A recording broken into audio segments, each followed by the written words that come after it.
What's up, MP? I'm Chris Brickley. Welcome to my gym. We're open 24/7 for whenever you want to get some work in and sharpen up your skills. What's up, Chris? This is dope, man. It feels good to get out of the practice facility sometime. Of course, we've got open runs with other pros daily, 3-on-3 Monday through Thursday, and 5-on-5 on the weekends. Come by anytime. Bet.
Chris, good to see you. MP coming through on the weekend? I love to see the grind. Let's scrimmage. I'm in.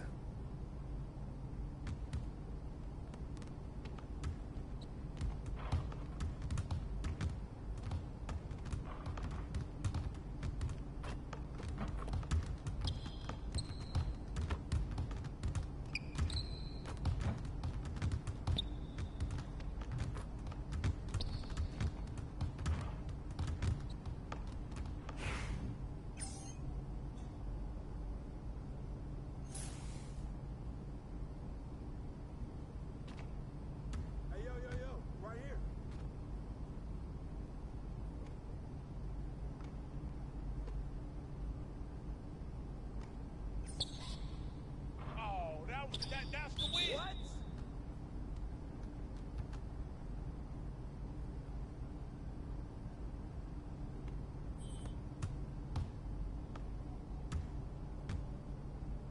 Stay on him.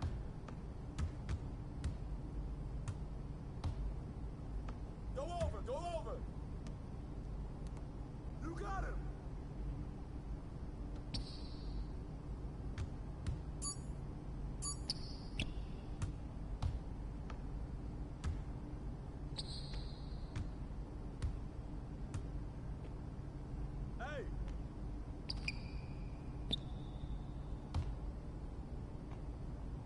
I got him!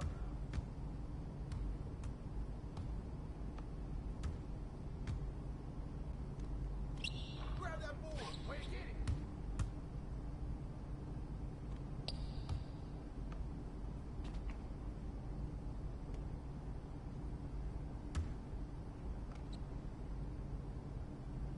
Oh, hit that! Yo, look at the clock, man!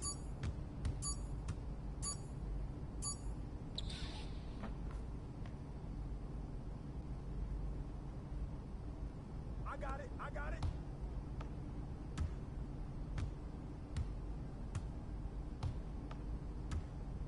Hey, turn around, bounce out.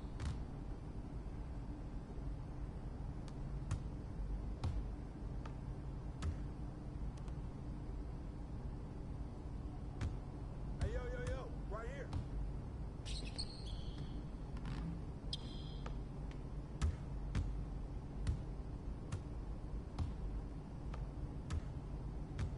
Whose bat is that?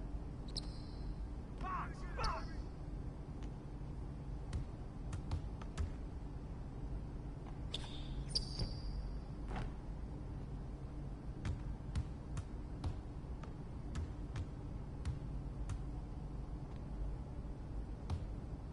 Hey, hey, hey, hey!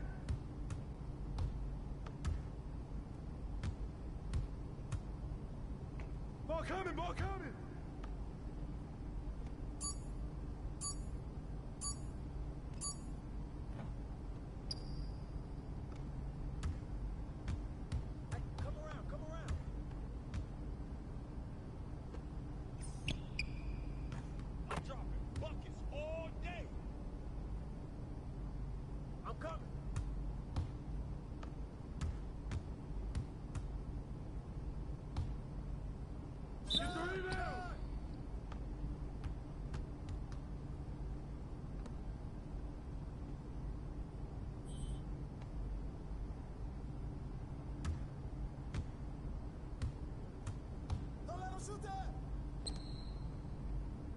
come on!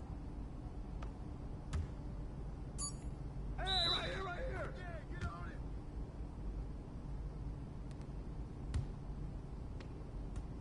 Hey!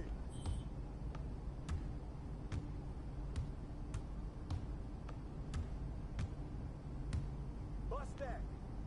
Yeah, man. Good take.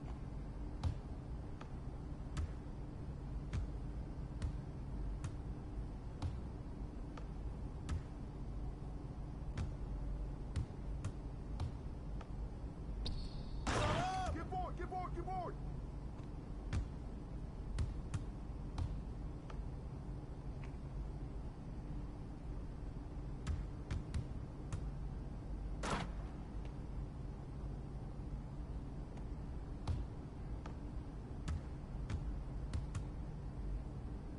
You got him!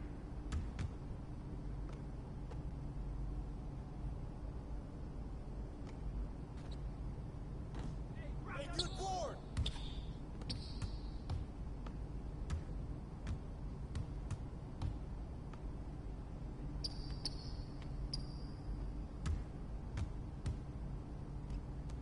Ball, ball, ball, ball, ball!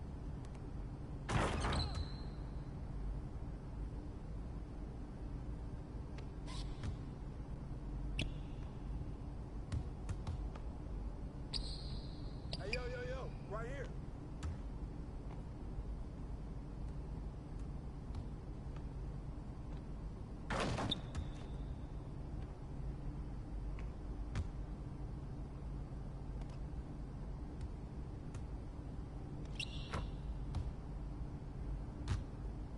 I got it, I got it.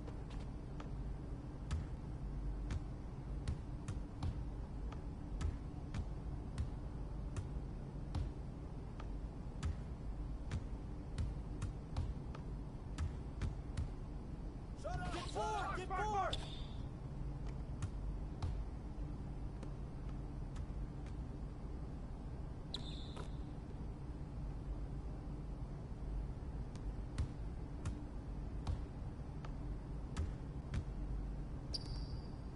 Come on, come on, come on!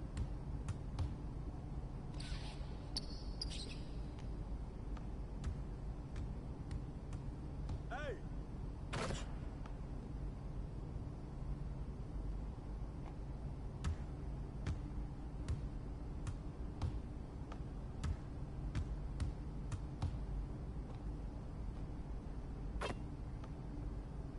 Way to knock it in, JB.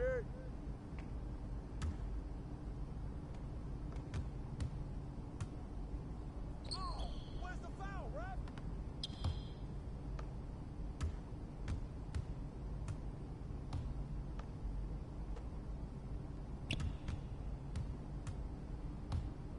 Watch out!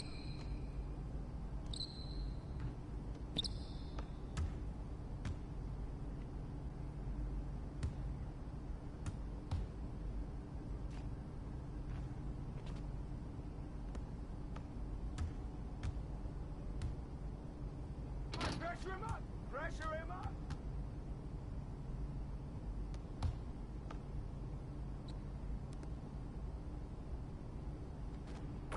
Keep shooting that, man. When it's open, you got it.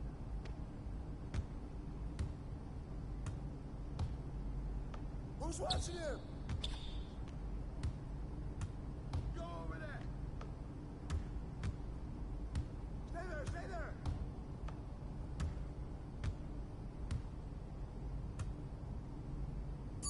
Yo, watch him. Yo, yo, get the board.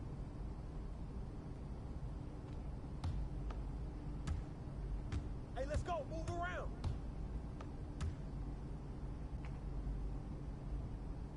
Hey, yo, yo, yo. Right here. Hey, yo, yo, yo, yo. Help, help.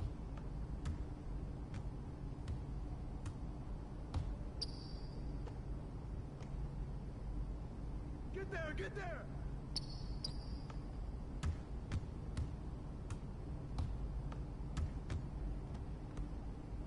That's you all day. That's you all day.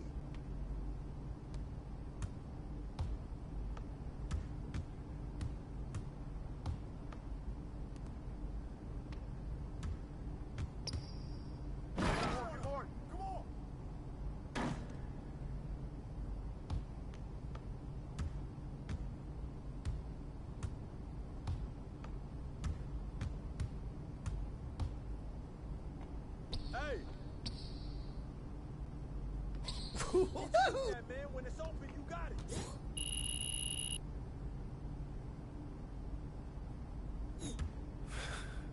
You got better today. Nice work. I'll see you next week. I appreciate it. Thanks for pushing me. Yes, sir.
Get after it, MP. Tonight should be easy work.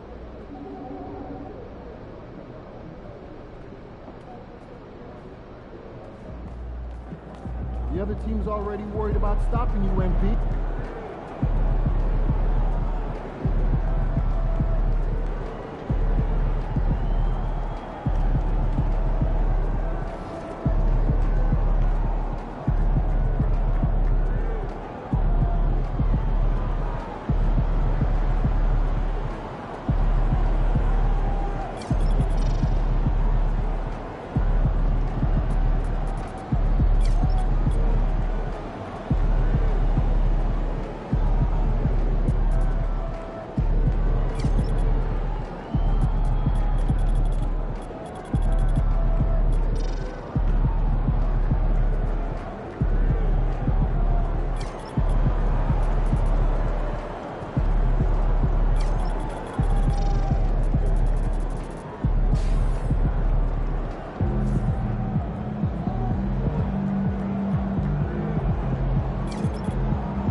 It's worth it.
Moments away, the setting in North Carolina, the Spectrum Center in downtown Charlotte, the Heat taking on the Hornets.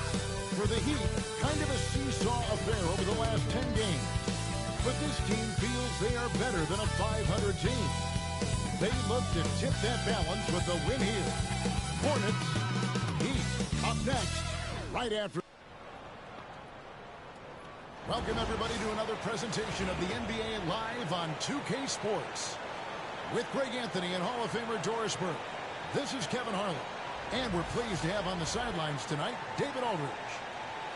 Here we are in November, and let's see how things are going out east in the early season. Taking a look at Miami, fourth in the conference, an excellent season so far for them, though they'd like to jump into the top tier, maybe the top three. And, of course, Charlotte, 5 games behind. And I think for Miami, they've stayed right there just in sniffing distance of the conference leaders. That's a solid accomplishment at this stage of the season. Yeah, even so, though, I'm sure they're not satisfied just being near the top of the standings. They're going to be looking to make a major push as the season winds down. So the opening lineup for the Heat. Adebayo is out there with Wiggins. Then it's the kid. Then it's Tyler Hero. And it's Ware in at the center position.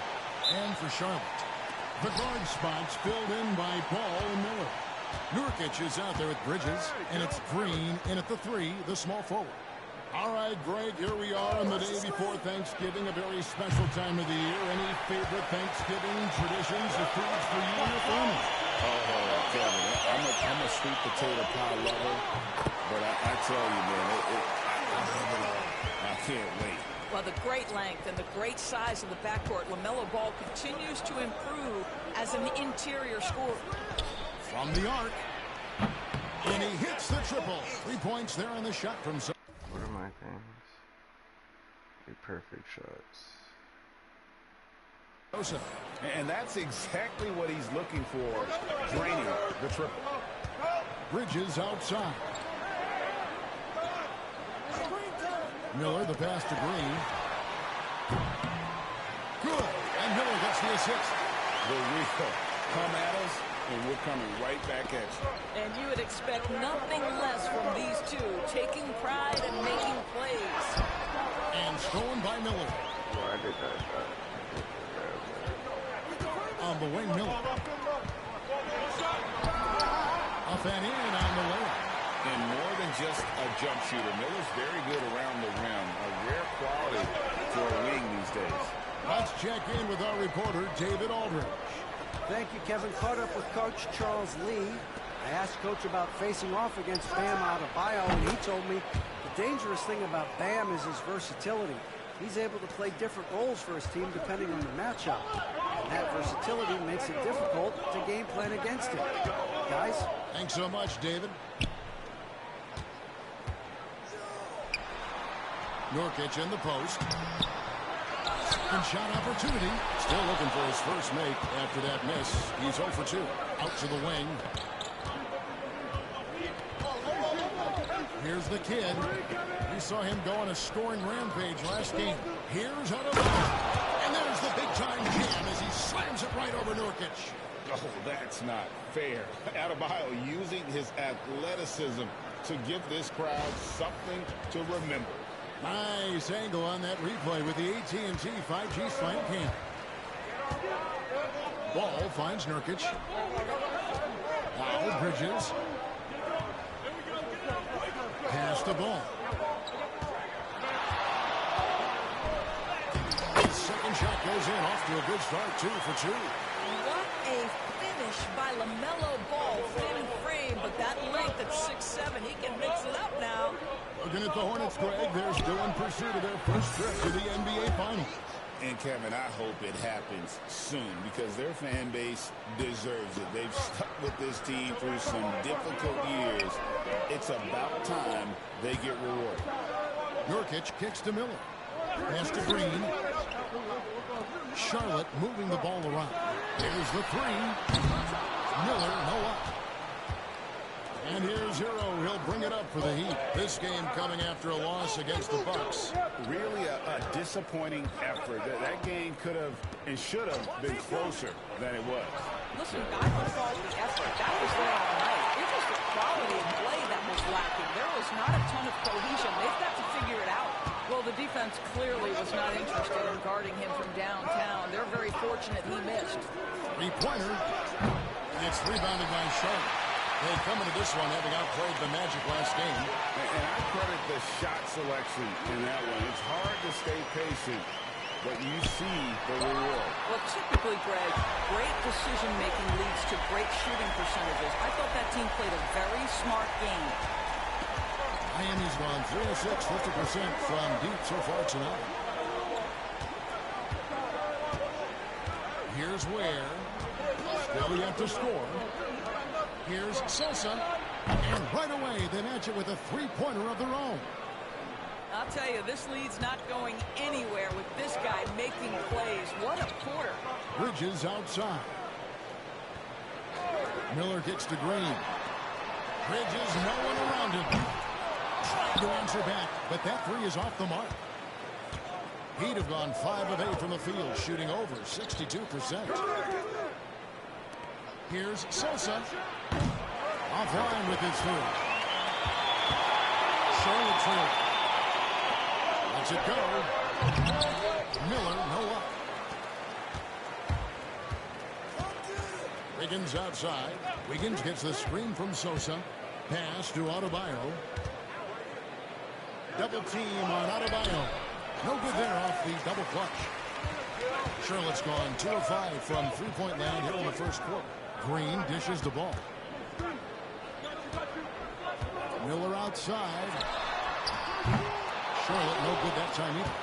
Not really his best quarter as far as scoring. Let's see if he can eventually get back on track. 2 points. That one goes. 14 points for the kid. He has created some terrific opportunities for himself and really made the most of it. Outside, Green. Bridges for 3. Nailed from three-point land. Miles Bridges getting more and more audacious from the three-point line. We see you, sir. Hero passes to Sosa. To the middle. Bridges with the steal. Miller with a wide open look. Andrew Wiggins pulls it in.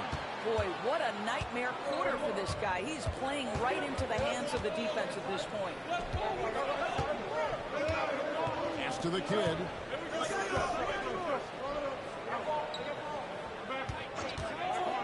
Lets it go from deep. Good for another bucket. He's made half a dozen now. 6 for 8 on the night. I'll tell you, this guy is proving to be a problem for the defense. In this quarter, he has been special. Nurkic setting the pick for ball.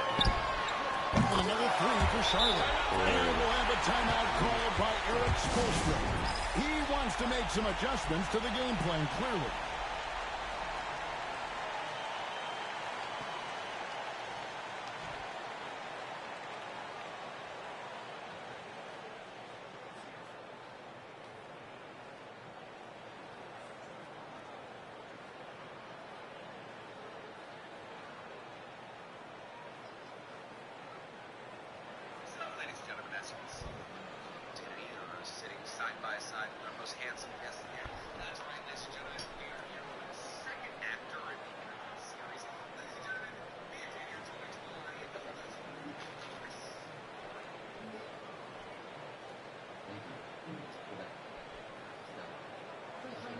Who's a better actor, you or Steven Nico? Wow, good. I like that dinosaur movie, and that's not me. Wow, I like that out of the basket. Quick and sharp. I mean, you asked the question. And that's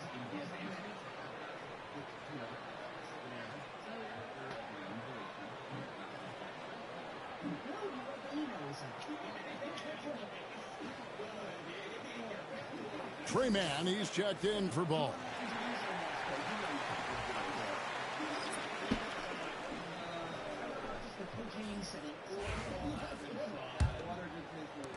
The Heat with the lead. Pass to the kid. Anderson the screen. The kid can't hit.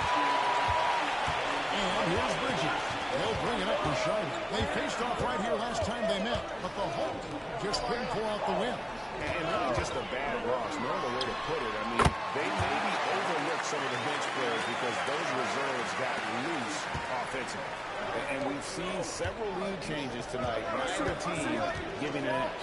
And right now you love the chess match, right? The ability of each side to adjust to what the other is doing. Boy, it seems like every shot he puts up, it's going in. This guy is hard. It has been nip and tuck through the first half. Exactly, guys. The way it's seesawed back and forth, unbelievable. Here's Green. Green slams it in. Well, if you don't take care of the ball, fellas, that's what can happen. Absolutely. Oh my fuck. That makes the turnover even more painful. At the end of the day, though, it's 2 points. Don't. What does it say? Don't get any turnovers for the next 4 minutes of the game. Hang your heads. Let's get refocused and play with more patience. And guys, what do you think about the hustle stats for the Hornets? Well, they're really mucking things up for the opposition, racking up steal after steal, just not letting them develop any kind of offensive rhythm. And the other thing that's working for them tonight, getting out into the open floor, a lot of the damage coming in transition. And offensively right now, each team getting what it wants. Yeah, this is already a high. Why are y'all leaving that wide open, bro? That's a finish he'll be bragging about for a while. As he should. Very impressive. How about that from your point guard, gentlemen? Playing big at the rim, okay? Mitchell wide open. The three-pointer no good. Charlotte leading by 4. Here's Miller. Rebound by Mitchell. And it's just one of those days, guys. He has just struggled to shoot the basketball. And you know, Brandon Miller may not have the experience, Doris, so far in the NBA, but boy, does he have a feel for the game. And Kevin, that to me is something you can't teach. The ability at a young age to read situations well. He can mix his pace. He can create his own space for his shot. The game has already seemed to slow down for this young guy. Now, Miller, 26 points for him last game against Orlando. Clock is at 3. Here's Bridges. Good, and it's Green picking up the assist. Green's got 3 assists in the game. The Heat trail by 4. Here's Anderson. Basket good. Well, this is where Anderson has functioned for most of his career. So savvy on the interior. Here's Mann. He's guarded by Sosa. There's the lob to Bridges. Oh, good that time. And the timing just not there on that attempted alley-oop. Just a missed connection, and it happens. I'm sure they will go back to it if given the opportunity. And really, it's been a major aspect of their offense in the early stages here. Their success working the ball inside and getting points from close range. Bridges deciding where to go with it. Nurkic a screen on Anderson. Three-pointer. No good on the last second attempt. Tie game here in Charlotte. We'll get right back to the action when we return. Fuck. I've made a pilot, alright. You know, like it's just I don't think when you have the viewership, like the metrics to show these networks. Right. Look how many eyeballs I got on this thing. Right. So that's one of the goals with social media. But if you've seen any of my stuff, I've definitely And it's been a pretty even game here after 1 quarter of play. Looking at what we've seen from the Hornets, what do you think? Well, you can see these guys are unafraid to take chances defensively. Well, very disruptive in that first period. They never allowed the offense to get comfortable. We've got Ball. He's out there with Trey Mann. And it's Okogie in at the 3. So that's the lineup for Charlotte. Robinson with it. Now guarded by Ball. And it's Mitchell missing. Charlotte in the lead. Pass to Mann. Back to Ball. On the 3 off target. Miami's gone past the 3-point line for 13 of their shots. 6 of 13. Outside Robinson for the 3. The shot goes in. First shot, first basket. And really, as the three-pointers keep dropping, you get the sense that the frustration is mounting for the defense. And now we've got some time to check in from the sidelines. You got for us, D.A.? Kevin, the new leadership in Charlotte has made it clear that it's not going in for quick fixes.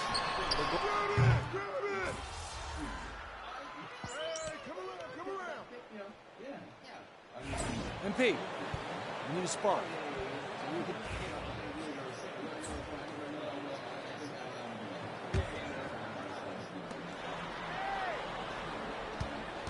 Here's the kid. He's got 24. Wiggins dishes to Brooks. Looking to end the run. The rebound by LaMelo Ball. And it didn't fall, but that's the kind of shot they want their offense to create. You know, it can be frustrating when you make the right play and fail to reap the rewards. You just have to stay with it here. Out of bounds, Miami takes possession. Nico Yo. This is probably going to come out.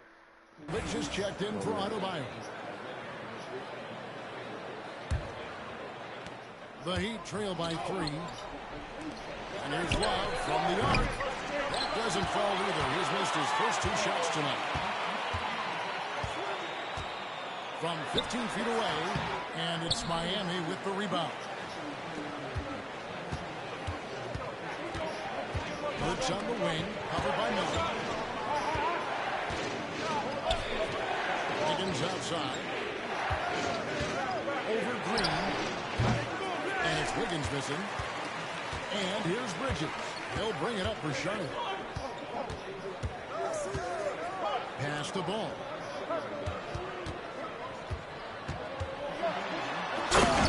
Slams it in.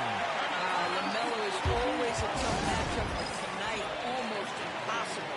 And we'll have a timeout called by Eric Spoelstra. This will give him a chance to discuss some potential alterations.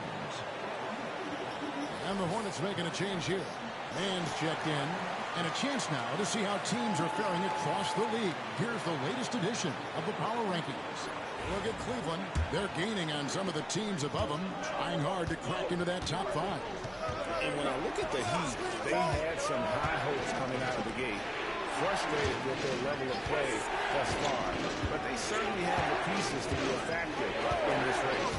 Here's Sosa. And the 3 ball is good. The Kid's got 27. And in getting that 3 to go, he snaps an 11-0 run by the Hornets. Bridges on. Thank you. Trying to come right back with the 3 of his own. It's no good. And the rebound battle split evenly thus far.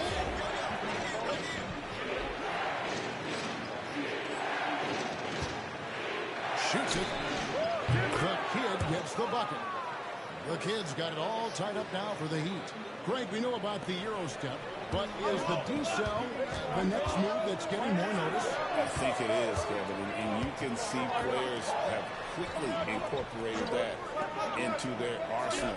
It's been fun to watch, man, and I tell you, it creates some uncomfortable situations. And the basket is good. Got it to go through on the contact, so a free throw coming up. A great opportunity for a three-point play. Well, Doris, there's no question Miles Bridges is a talented scorer out on the wing. You are exactly right, Kevin. This is a young man capable of putting up 20 points per game on a nightly basis. Now I want to see Bridges take strides as a defender. He has to show more commitment on that end of the floor.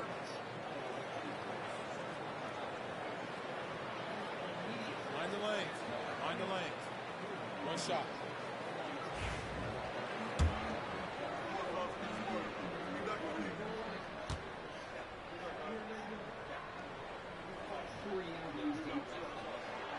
One thing this team likes about Miles Bridges, Greg, he plays a lot. He's always there. And Kevin, on a couple occasions, Bridges has been near the top in minutes played. He's got that strong 6'7" frame, and it holds up well over the season. Charlotte leading by 3. Right side, Green. Fires for 3. Bridges misses. And the Heat shooting well. 50% from the floor. It's to the Kid. Good on the triple. The Kid's got a pair of triples in the second now for the Heat. Yeah, that's too good a look to give him from behind the arc. Miller gets to Green. Bridges outside. And it's blocked. And it's out of bounds. The Hornets able to retain possession here. And now let's take a look again at that incredible rejection. And guys, that is lockdown defense at its finest. Going right at the shot and then able to knock it away.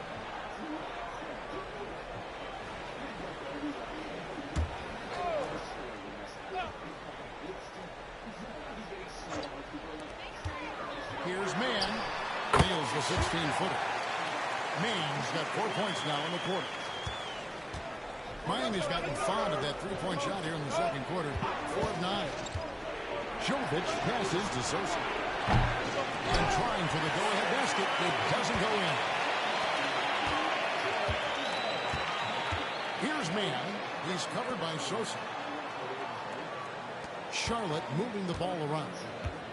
Nurkic setting the pick for Miller. It's good from long range. And now a 5-point Charlotte lead. Loves hitting those threes, especially off movement. It makes Miller so tough to defend. The kid can't hit. Charlotte shooting it quite well. 52% from the field in the second quarter. Mann passes to Miller.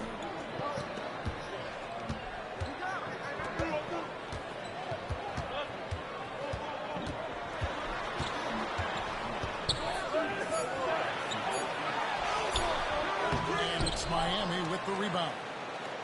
Well, they have the advantage, but you still feel like this guy needs to find a way to get himself going. From downtown, good on that shot, and with that, the Hornet lead is cut down now to just 2 on the basket from Sosa. And wasn't sure he could keep up the pace he set from three-point range in that first, but boy, has he ever. The shot's good. Miller's got 9. Not a lot of resistance on the inside, and they're taking full advantage. About 7 seconds separating the shot and game clocks. Here's the kid. He has 35. Bridges with it. And the layup falls. Bridges has got the lead up to 6 now for the Hornets. Oh, that's exactly what you want to see from Miles Bridges. Assert himself, use that frame to convert through contact. And Love gets it to go. And that's it for the first half of action. What's been a very close game here. Hornets on top, up 3. We'll see you back here after the break for third quarter basketball.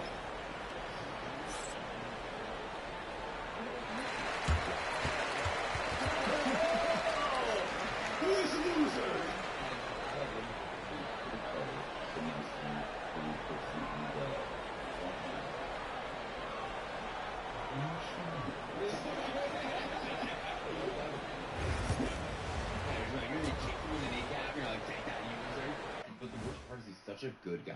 Yeah. Welcome to the half, as we first take a quick glance at the injury report from around the league. Just for that.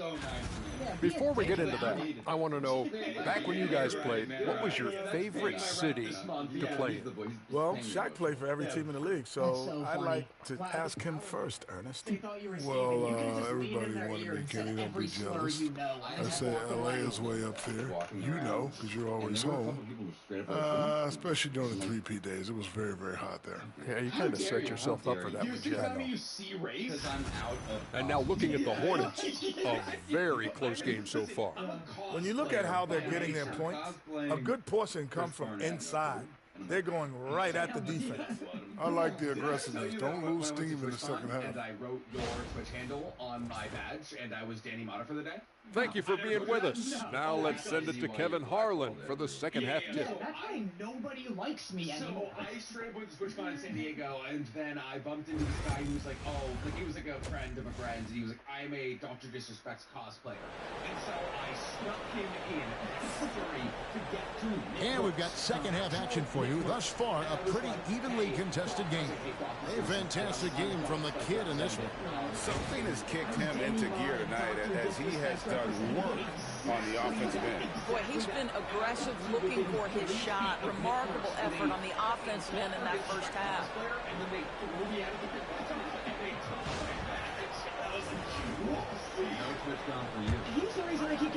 And the Hornets with possession here. It's a three-point game. On the court for the Heat, they've got Andrew Wiggins. Hero out there with the kid. Then it's Bam Adebayo. And it's Ware in at the center. On the lane, Wiggins, guarded by Green. Pass to the kid for the tie. Good! Another from 3. Buries his 10th triple of the game. Unbelievable. On the wing, Bridges. Ball feeling it out a bit. Carries it from about 10 feet away. Ball's got 18 points in the game. What an electrifying game by LaMelo Ball. Is anyone more exciting than this young guy? Here's Sosa. That ball's nice feed that time from Wiggins. Wiggins has got 3 assists tonight. And so it's Ball with it. He brings it up for the Hornets. Next step for them, the Knicks coming out here to play. And that'll be the middle game of their 5 and their longest homestand of the year. And they wasted no time getting those 3 points back. Ball's got 21 in the game. LaMelo Ball said, I see your triple and I raise you one of my own. And they had some box coverage that turned into no coverage. Miller kicks the ball. Back to Miller. Misses the 3. He'd have gone 2 of 3 from the field to start the second half. Here's Wiggins, and some very quick points for him on that possession. Wiggins has got the game tied up here for the Heat. Ball dishes to Nurkic. Miller outside from 10 feet out. The shot is good off the backboard. 11 points in the game. Boy, how fluid and confident is Brandon Miller shooting the basketball. Sosa the pass to Adebayo. Pass to the kid. Off target with his 3. Charlotte's gone 1 of 2 from beyond the arc since coming out of the break. Miller finds it down high. That's a highlight reel for Miller. I'm sure it'll grow. Wiggins outside. Here's Sosa. And Balls. Nice feed that time from Wiggins. The kid's got 44. Feeling it. No doubt about it. He's definitely feeling it right now. Shooting a terrific percentage from the field. Slammed in by Bridges. Combined strength, athleticism, unbelievable hops, Miles Bridges. Yes, sir. Pass to the kid. I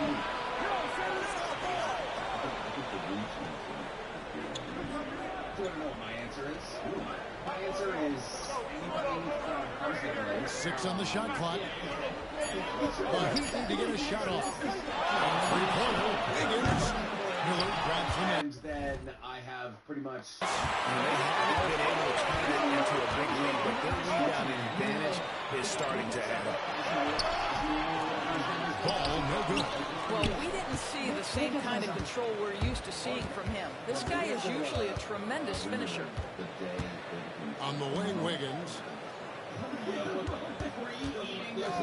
Shoots over Bridges. Good on the shot, and with that, the Charlotte lead is cut to just 1 in the basket from Andrew Wiggins. And the lack of effort to fight over the screen there makes that an easy shot. You know, we see this all the time. You're basically, as a defender, hoping the man misses rather than putting in the work to get over screens. Hey, with a wide open look. Trains it from beyond the arc. He's got 8 points in the quarter. And with that 3, his second of the half, he's equaled his total from before the break. And timeout is called by Eric Spoelstra. And coach has decided they need a moment to talk things over. That's your reach one? Who's your reach one? Reach one is Creamer, right? Yeah. I mean, no. Made in Abyss. You might as well flash bang across your old girl with the Reno. Oh, I think that your reach is touch. I'm really injured, I think, in episode. Like, when he barely came up. Right after this is our road, I'm like. Injured at high school, loser. Yeah, he'll pull out his arm crossbow and just sort of. And some changes here for the Heat. Kyle Anderson, he's checked in for Wiggins. Robinson comes in for the kid. And it's Mitchell in for Hero.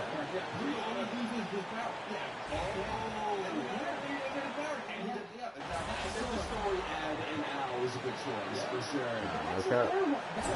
I'm about to take minutes from Bam. Bam ain't good. He's getting too many minutes, in my opinion. Charlotte in the lead. LaMelo Ball is out there with Trey Mann. Then there's Grant Williams.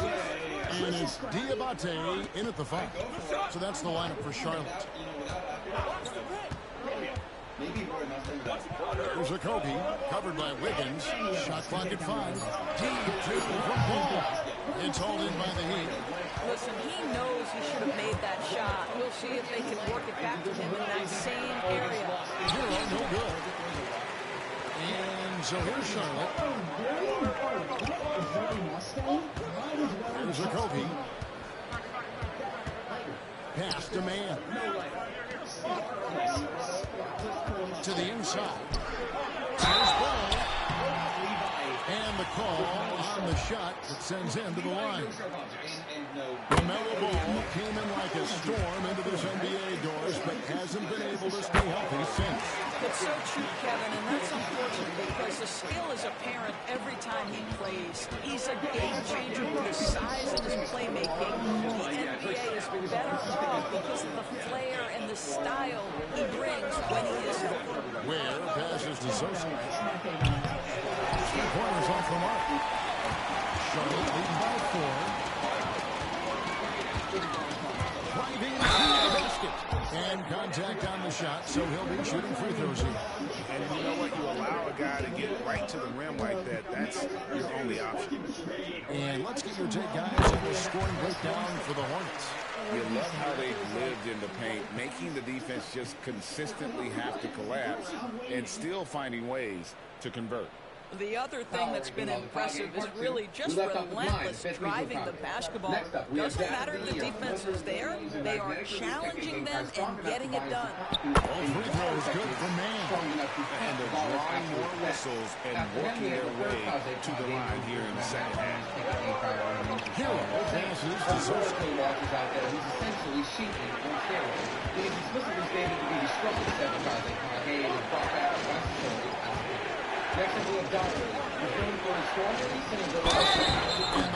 Fuck is he talking about? He's shooting the lights out down the stretch, trying to keep them competitive. And the free throw, no good. And they came out of the locker room after halftime with a much more physical approach than what we saw in that first half. Ball, no good. The Heat trail by 4. Here's the kid. The shot comes. You were adamant that I show up on time today. Yes. And I was. Well, I'd like to preface this by saying good D by Williams. We're about 2 minutes into the fourth quarter in this one.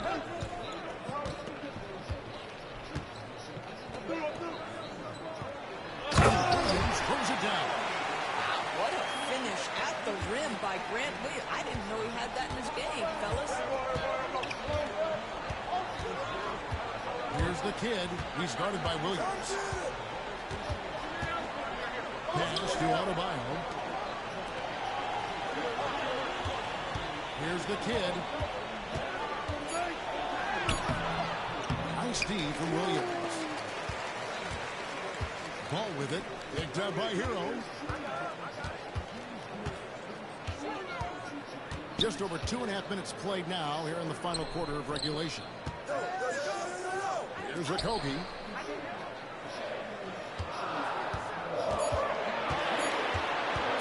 Over Wiggins. And as the foul goes on Taj Gibson. That's foul number 2 for him.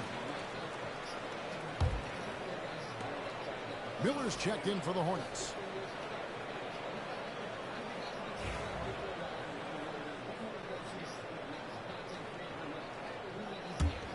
The Heat trail by 6. Here's the kid. Adebayo the screen to the paint. Shoots from the right block. A shot, no good. And here's Miller. He'll bring it up for the Charlotte Hornets. A great fourth quarter, just giving up 2 points. Here's Mann. And off the foul, and in it goes. Mann's got 4 points this quarter. Coming off a big game, his confidence couldn't be higher, and Coach knows it. Well, the best players, to me, deliver night after night after night. So as long as he's hot, keep riding it. Pass to the kid. Good as the jump shot falls. The kid's got 48. And you can feel the excitement in the building. Both of these teams pouring it on. There's been a bit of a flurry here lately. This game may come down to which side gets a stop or two. Well, all night he has made an impact at the offensive end. Now he's trying to shut the door. And timeout is called by Eric Spoelstra. He's not taking any chances. He wants to huddle him up right away. The Heat trail by 8. Pass to Wiggins. And here's Adebayo. Here's Sosa. Connects again. That gives him 51. Making it look easy. And they have been relentless from deep. And you see the defense trying to react, but to no avail. Well, that's the whole point, isn't it? If you space the floor well enough, it's almost impossible for the defense to account for everyone. Count it. They are just killing them on the interior. Miami's gone 1 of 3 from outside the arc since we've reached the fourth quarter. Pass to Wiggins. Right wing. The three. And again for 3. And all game long, the threes have been pouring in for him. There is no stopping his shot. And this is already a game he'll never forget. He's trying to make it a game that the world never forgets. Shoots from 14. Ball no good. The Heat trail by 4. Here's the kid. Jacks up a 3. Connects again from distance. And what a fireworks display he's shown us tonight. Just keeps knocking him down from deep. Craig, he has just exploded from beyond the arc. That last make tying him for second in most threes in a game.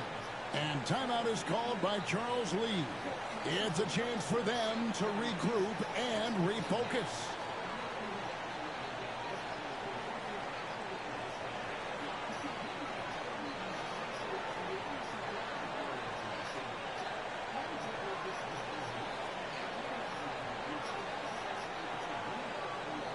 And some changes here for the Hornets. Norkic checked in for Grant Williams. Miles Bridges comes in for Josh Okogie. And it's Green in for Trey Mann. And the latest now from our sideline reporter, David Aldridge. David, it's all yours. Take it away. Hey guys, during the break, listening to Charles Lee and his team, he said nobody thought we'd be in this position right now, and we are. He said he was proud of his guys, and he also said, now go finish this thing off and get this win. Kevin? Thank you, David. Sosa. And he can't answer back. The three-pointer offline. Charlotte leading by 4. Here's Ball. Put on the bucket. Ball's got 38 points. And that bucket adds to what has been a big difference in points in the paint between the two teams. Adebayo off the bench from Sosa. Adebayo passes to Sosa. The shot misses.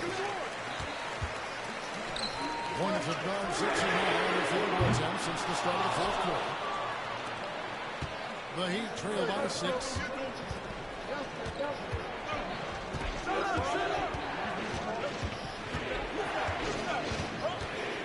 Outside, Hero. Adebayo with a screen for Hero. It's rebounded by Charlotte. Norkic has got rebound number 12 now. Tenacity on the glass. It's a nice pass in here by Charlotte. Pass to Bridges. Here's Ball. It's deflected. Here's the kid. He's covered by Ball. Outside, Hero. Adebayo the screen. Again, the miss by the Heat. He is too good a shooter, guys, to be left open like that. The defense just dodged the bullet there. Yeah, and the confidence Bridges plays with really admirable. This guy knows he has the talent to compete in the NBA. In what release it might be, I guess we should address that. All free throw is good from Bridges. You want to contest this guy's shot, but you absolutely don't want to send him to the line. He will make you pay. Hero against Ball. Yep, that one goes. Oh, and the touch on the interior. Hero can hit jumpers as well as capitalize in close. Outside, Ball. Miller surveying the floor. Ball, the pass to Miller. It's deflected. Here's the kid, covered by Miller. Pass to the kid. Back to Wiggins. And a wide open look for Hero. And a miss there on the triple. And here's Green. He'll bring it up to show. They've led by as much as 10. Here's Bridges. That falls. Nice feedback time from Ball. Ball's got his 7th assist in the game. Green against Wiggins. Here's the kid. Let's it go with the three. And he's outclassed his own previous record. A new number for the second most single game triples. Just a master.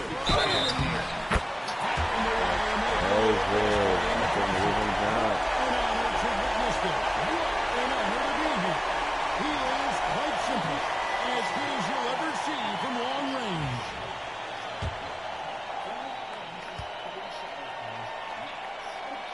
Guys, you know this. Brandon Miller plays the game with a high level of intelligence, and at 6'9", that length, not a bad addition to that.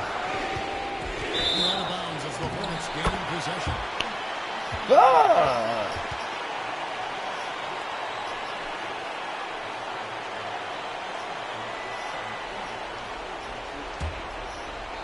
Here's Ball. Then burn some clock if they want to. And get a little breather as well. Outside, Green. The kick out to Ball. 6 to shoot. And it's Miami with the rebound. Hero's got his 5th rebound in this one. Here's Sosa. And again, Miami with the triple. And all of a sudden, that three puts them in striking distance, guys. He's had that shot working all night. Yeah, and if he can stay hot from out there, his three-point shot could be the tool they use to win this game. Now, Hero. And here's Arvalo. It's in! What a beautiful shot to bring him to within 3. And look who shows up in the clutch. The readiness of Adebayo paying off big time. Miller outside. Shoots the 3. And Miller pulls it down. 3 seconds separate the shot clock and game. Here's the kid. There's a good screen. Incredible. And never in the history of the franchise have we seen a game like this. He's putting on a remarkable performance. It's their all-time single-game scoring record. Their fans will be reliving this game for a long, long time. And timeout is called by Charles Lee. This is a huge moment, folks, in this game. And he wants to be prepared.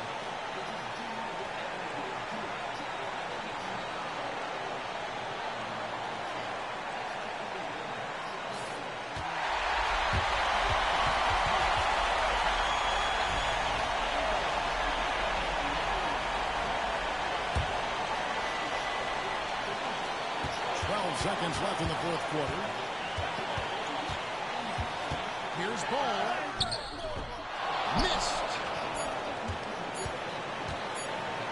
For the win. Oh, it's we're headed to overtime.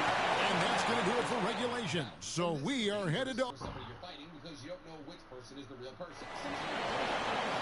And now we get set for overtime in what has been a stirring contest.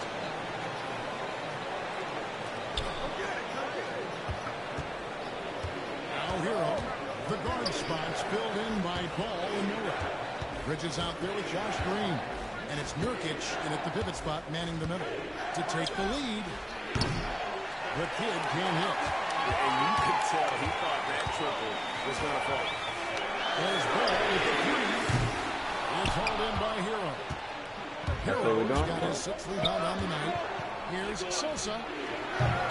That's what we doing, Ball. Fuck are you talking about? Dickhead. Dummy. Stupid. Bitch boy. Fuck. Another three. And he's approaching the franchise record for threes in a game. Franchise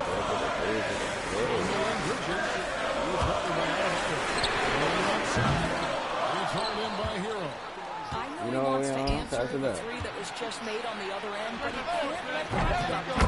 What the fuck is he talking about? Their third three-pointer in a row. We're just over a minute into overtime here.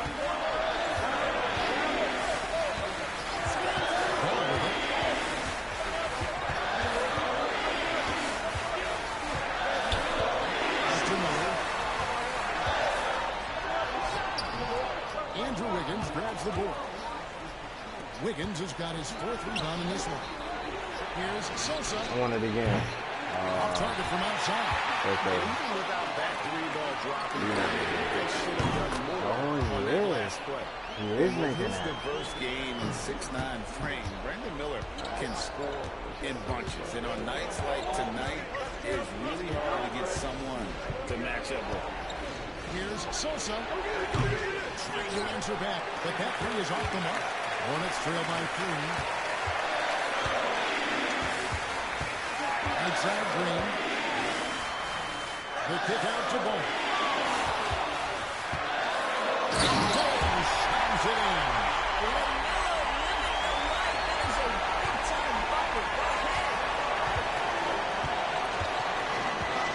Here's the kid, covered by Miller. Sosa. Bridges with the ball. Bridges has got 9 rebounds in the game. Playing it down. Down low.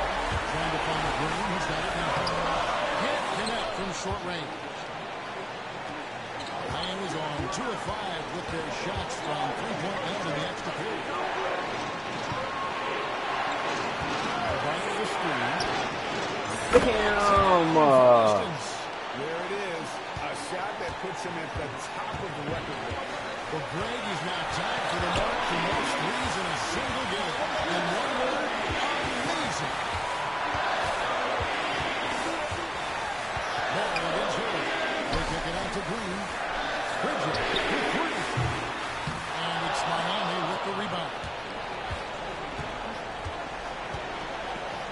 Hero passes to Wade. Here's the kid. Fires from deep. From 3. The barrage continues, and he's now broken his own record. It's a new mark for the most triples ever in a game. He said it. If anyone's going to do it, it may as well be me. And he keeps raising the bar. Higher and higher. Triple after triple. Catch him if you can. Not making Bridges look foolish. That's crazy. That's a crazy tweet. That's a crazy fucking tweet. Oh my god.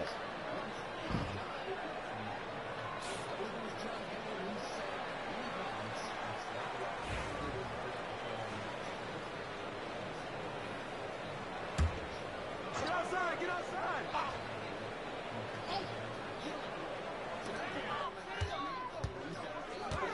Miller outside. Not enough on that one as it misses. And here are the Heat.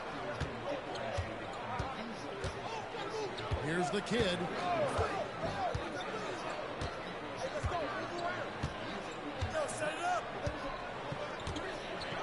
Shot clock at 6. Adebayo with a screen on Miller.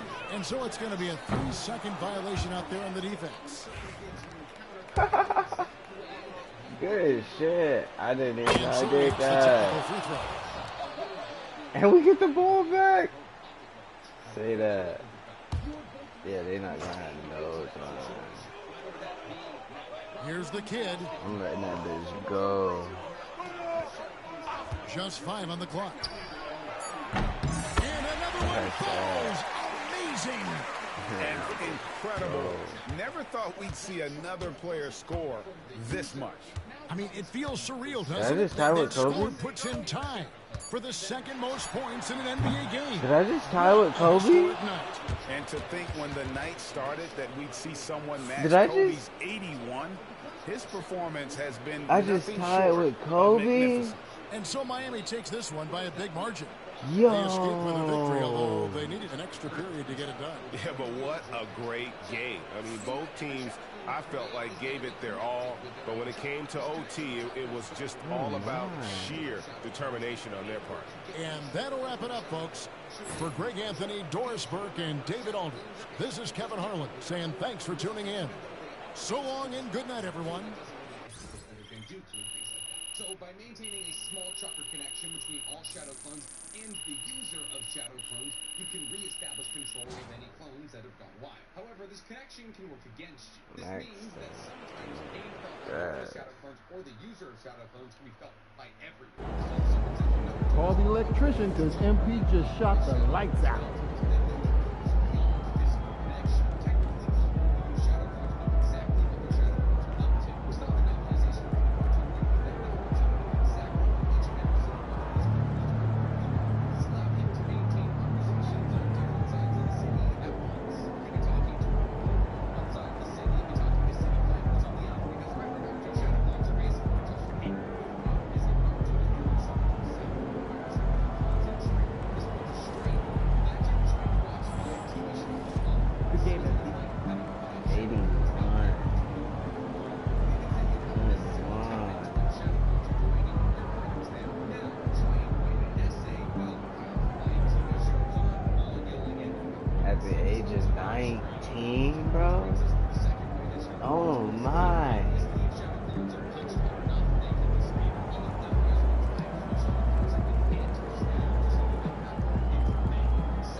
Damn.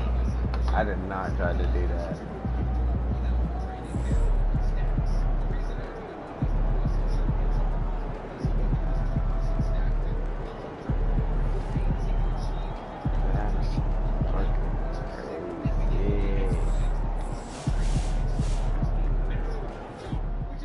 For MP to have a game like that in his rookie year, that's a special accomplishment. He can already score with the best of them.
Subscribe to the page and hitting that noti bell. Listen, if I had shadow clones, one of them would do my live streams, one of them would build my YouTube, one of them would build my TikToks, and then I would sleep for 3 years straight.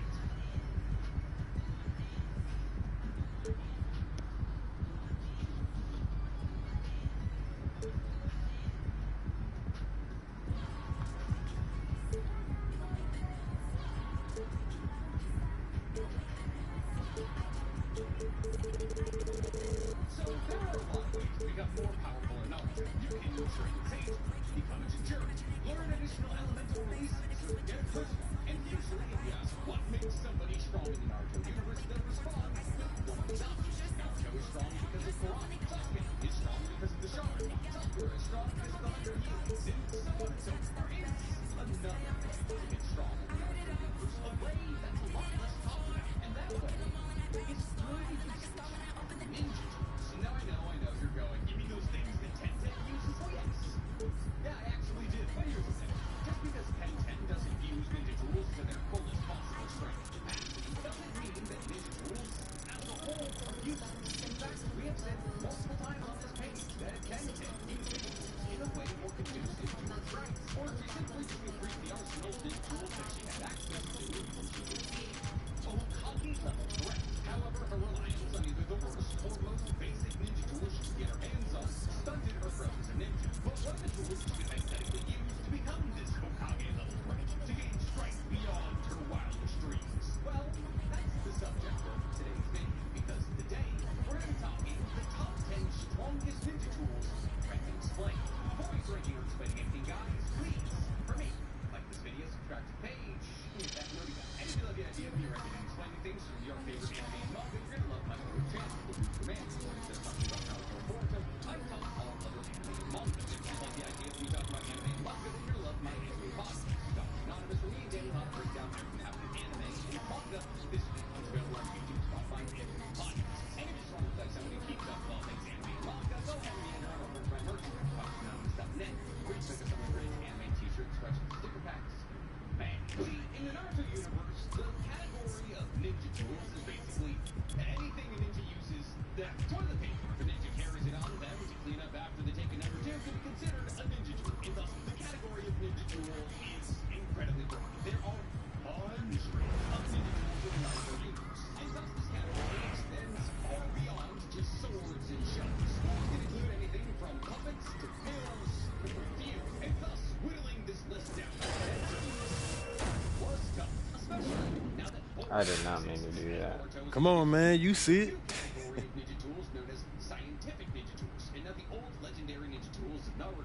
I'm gonna hang back for a little bit, man. This is taking me back.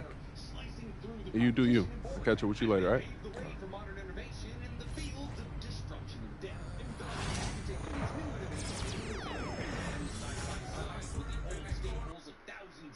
Ninja work in deciding which is better, the tried and true or the new and shiny, was also a challenge. Here we go. We're here in Plainview, Illinois, tonight's venue for Club League basketball between the Wolfpack and Dynasty. Good evening, everyone. I'm Joe Lamy alongside Danny Hogger and Drake Hugo. What a game this should be between two heated rivals on the club circuit. Heated rivals indeed. Rarely do you see teams like this dislike each other this much, especially in the club league circuit. But you know what? This is a showcase game for both teams. At the center of it all will be MP, the star player for the Dynasty. He'll be tasked with keeping their winning streak alive. Looking to make it a dozen straight wins to start the club league season. But I know the Wolfpack are licking their chops at the prospect of ending the Dynasty's win streak. And how excited are you for this one? This is about as intense a game gets at the club level. These teams genuinely dislike each other. I want to get more money first. But this is the goal that I want to lose. Hopefully. I get down such a hurry.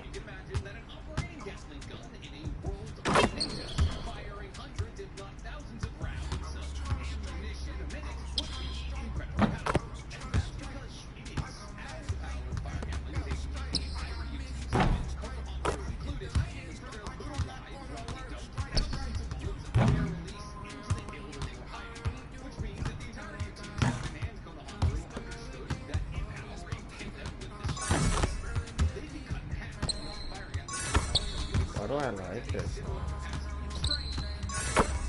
Oh my.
rejuvenate all the blood you've lost almost instantaneously. It's one of the more broken things out there that almost never gets talked about. Now, this is kind of because the idea of practical medical ninjutsu kind of fell out of vogue after OG Naruto, but still, a ninja being able to save their own life by taking just one pill is a great way to keep them on track. Thus, while this has been out thousands of fire ninjutsu, keep somebody like Naruto or Kakashi on the battlefield for a little bit longer, I'd say use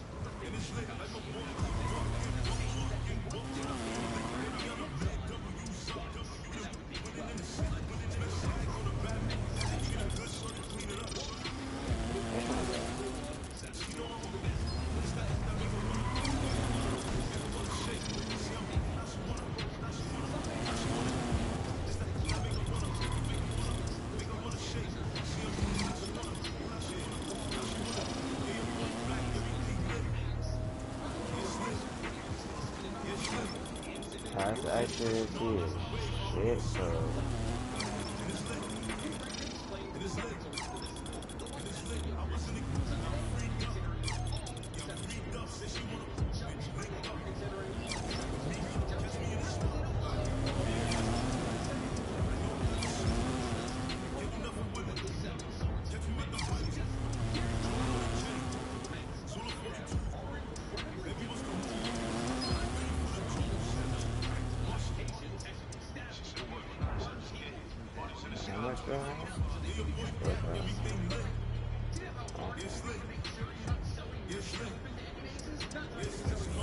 doesn't have a whole lot in the way of killability. Then there's Kabutoari, which is literally just an axe and a hammer. Like, yeah, technically is that a really good So I'll be running with Invincible. I guess if somebody conveniently blocks your axe and then waits for you to strike the back of it with a hammer, that is. And with the Kiva blades might be the So I jumped on a private jet and I'm Kiva blades and hammer blades on a lightning chamber through that, which many other people have done. This man really almost scored more points than Kobe. Unreal.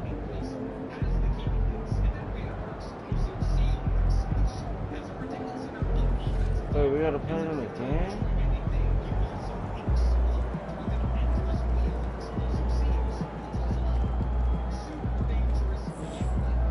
So why are we still here?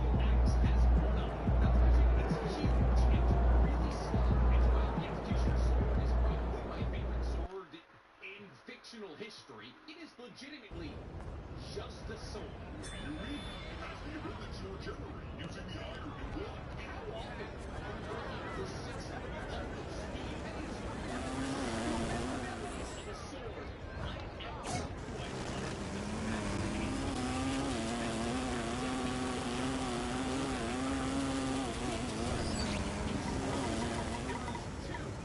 good swords in the seven swords of the mist. Sabehana, which is incredibly hard to use, and if you don't have the right kind of chakra, you will never be able to use. Even Naruto didn't have the right kind of chakra because when he tried to pick up Sabehana, it carved his hand and split it, which is definitely a little easier to use.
useful. Legitimately, there is 2 good swords in the 7 swords of the Mist. The Samehada, which is incredibly hard to use, and if you don't have the right kind of chakra, you will never be able to use. Even Naruto didn't have the right kind of chakra, because when he tried to pick up Samehada, it harmed his hand. And the split sword, which is objectively a little easier to use. But if you can use either of these weapons, they are ridiculously powerful. Samehada allowed Kisame, already one of the strongest ninjas alive at his time, to propel into the top ranks of the Akatsuki, as the weapon allowed him to continually feed his already basically limitless chakra source with the chakra sources of his enemies, which is a slight necessity because Samehada feeds on the chakra of its owner. But having not only an incredibly large and deadly weapon that's able to extend in the hills and bite onto enemies, but also a weapon that passively pulls in chakra from any cut that you inflict upon those enemies is a massive buff in combat, especially if your heart's sharp and you're able to merge with that sword and become like the ultimate shark man. And thus, because of this, a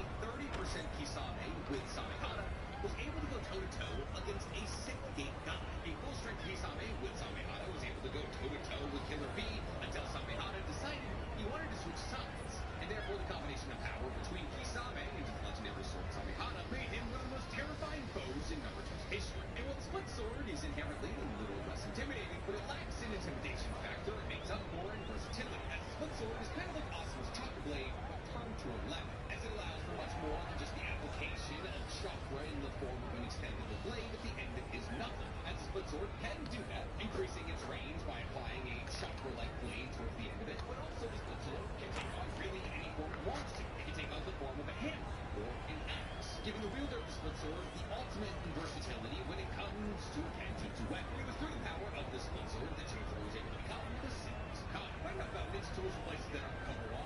Next up on our list at number 7, let's talk about more ninja tools from places that aren't Konoha. Because coming up at number 7, we have puppets. Yes, we're considering puppets as a not right. As now puppeteers had to be nowhere near the battlefields to fight.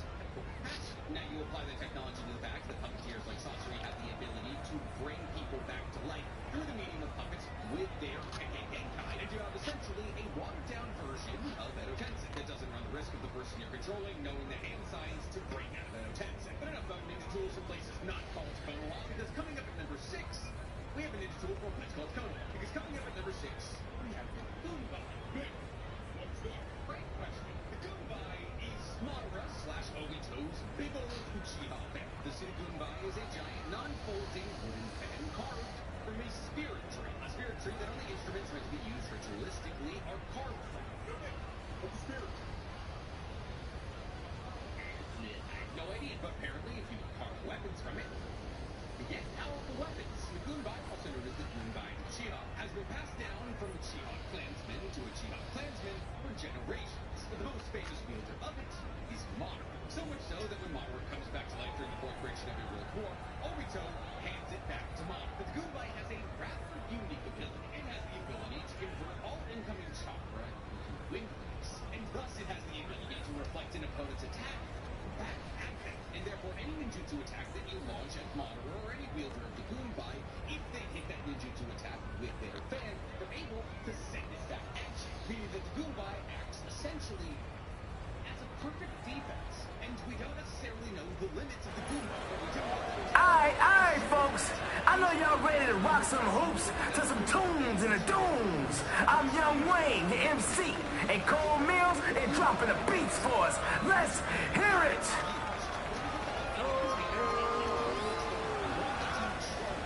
You've seen his highlights. You've watched his rise.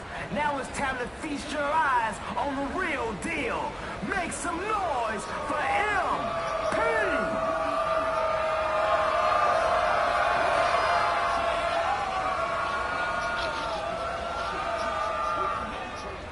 He'll give you a workout and make you feel the burn.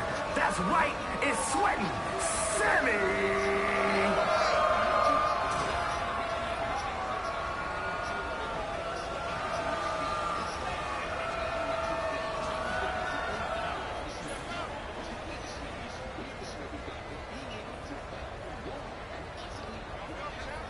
Let's go!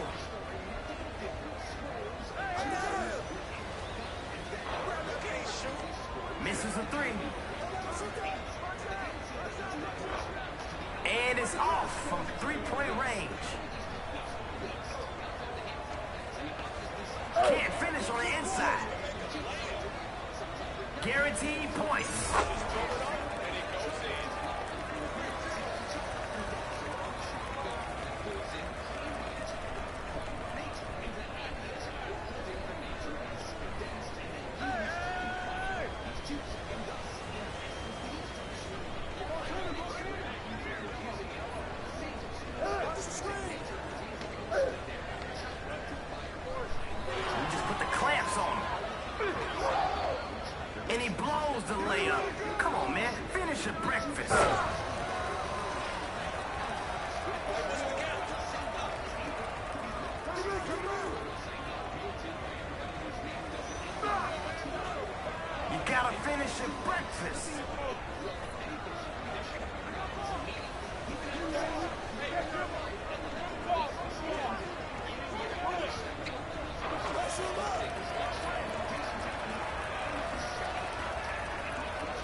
Since nobody else said I'll do it, hey, that's not your range.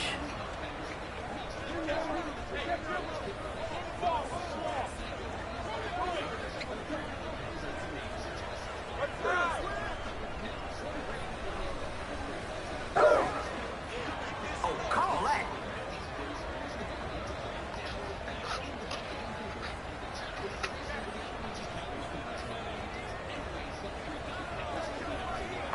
Buckets? My man, they saying you got no bag. Prove them wrong.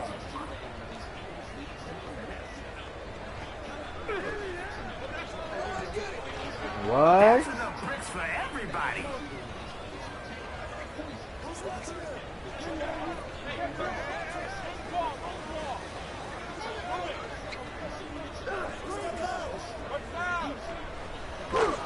He's unconscious.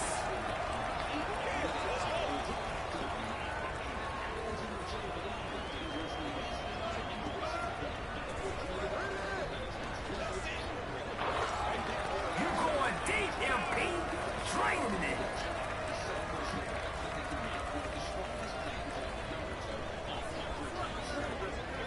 Grand Theft Basketball. Feeling that steal, MP.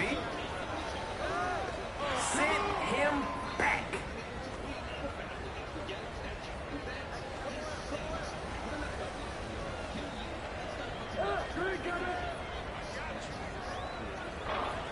Three-point basket. No good. Whoa. The name of the game is buckets.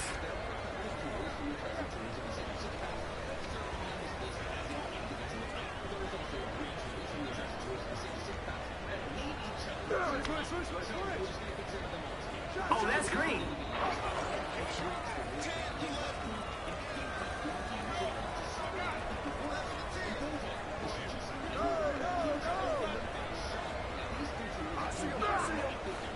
Second chance opportunity. Oh, yeah.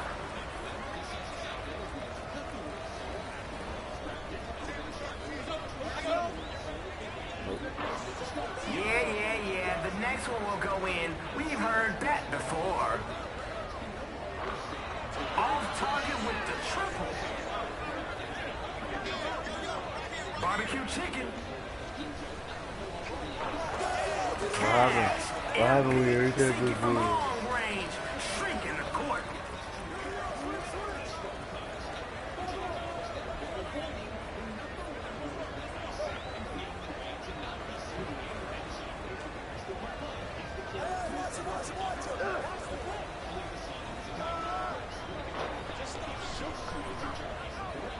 Oh, that's out.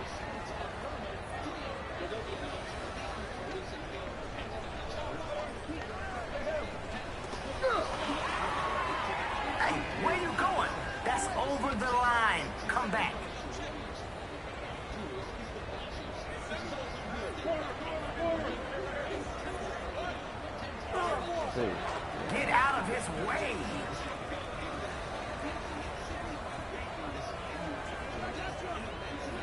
Ooh, check out the handles. Come get it, come get it. Don't let him shoot that.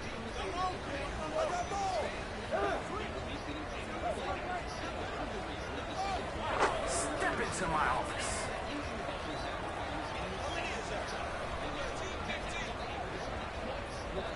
Double teaming? That's just rude. Who's cooking right now? Find him.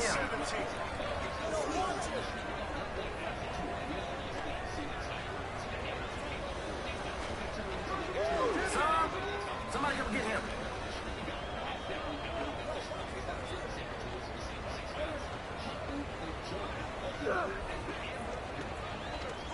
Defensive breakdown, and they pay for it.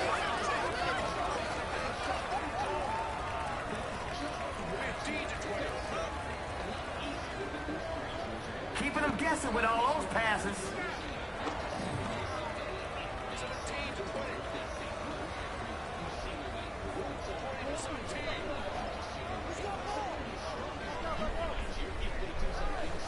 No good with the layup.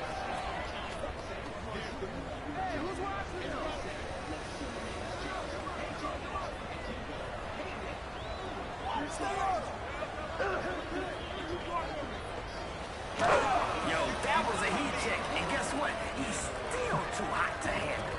Sheesh. Is this shit coming in?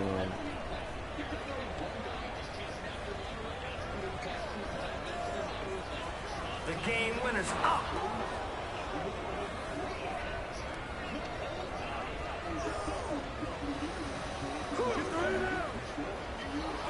Can't get it.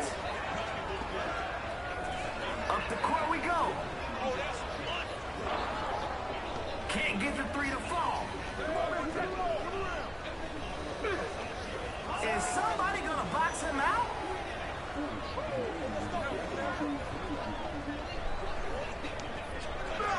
Oh no, not today.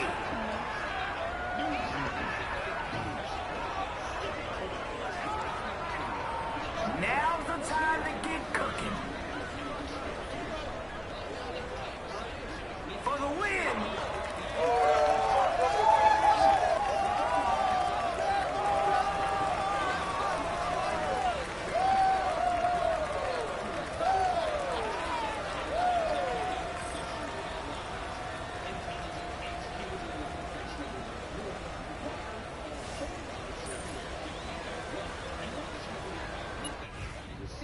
Sweat and Sammy, come on over, joining the MP family. Man, be working hard, all right. Stay over there.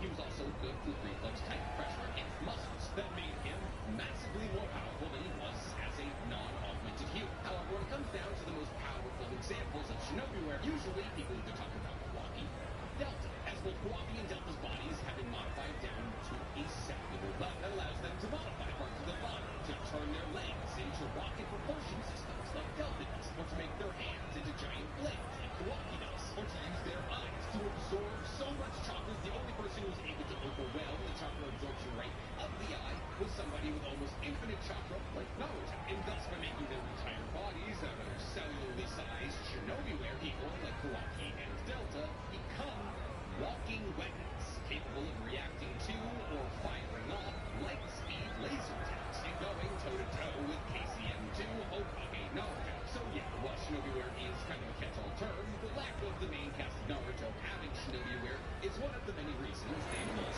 Welcome to the Dunes, Who fans. You already know his. You've seen his highlights. You've watched his rise. Now, in his day job, he's a partner at a prestigious firm. But out here in the streets, he's the one and only boss. It takes more than a retainer to hold down the litigator.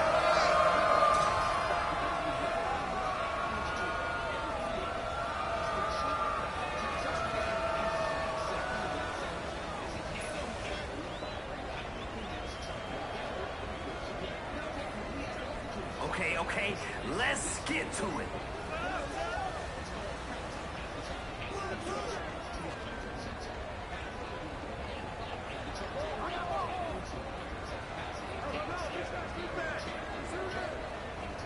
Who's man is that?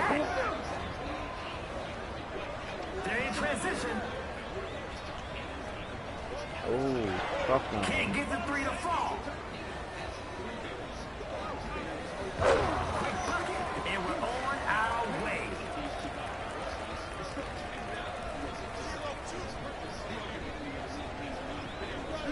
Not in my house.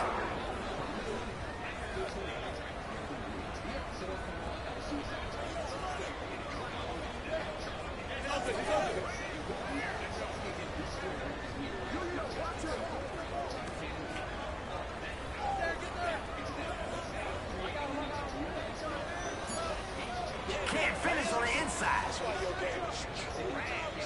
Oh, the swat.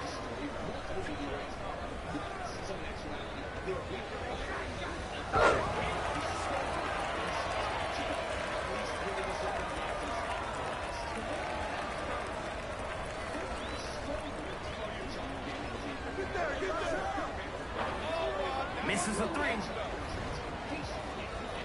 Let's see how it's going. Team ain't teaming. That is say that any object or person hit with this beam is hit with so much power, they are immediately transferred to a separate dimension. That is to say that the hidden cloud used a high density of chakra to kind of reverse engineer space-time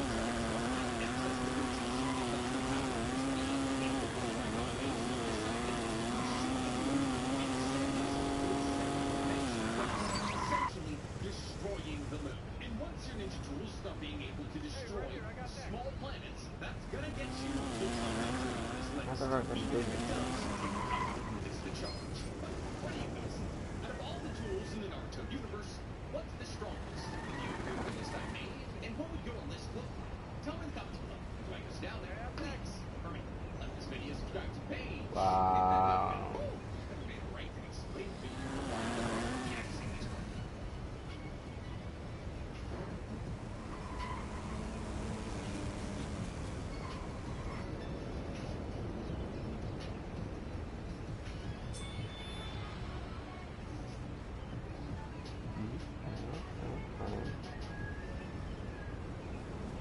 So, Danny, everyone's always saying, man, I wish I could be right? You just sit at home, you talk about anime, cartoons, all day, every day. Must be incredible, right? No issues. No issues at all. Yeah, so no issues. Technical, emotional. It's easy, it's breezy, everyone's nice to me all the Borderline time. covered. Yeah, but I would so much rather do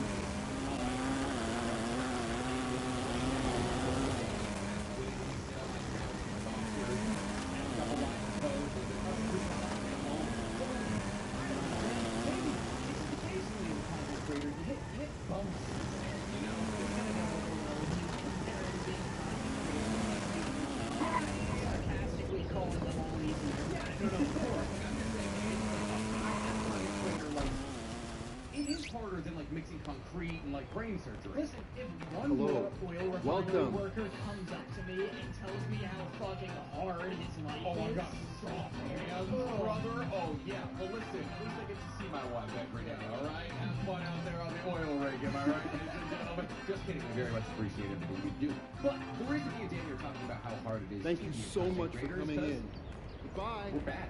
so we're dumb. We're not. It's less hard to be a content creator. I was watching like a prank channel the other day, and I was like, man, that must be nice. Walk into a CVS, get 1 million views for asking someone. Ruin a dude's day.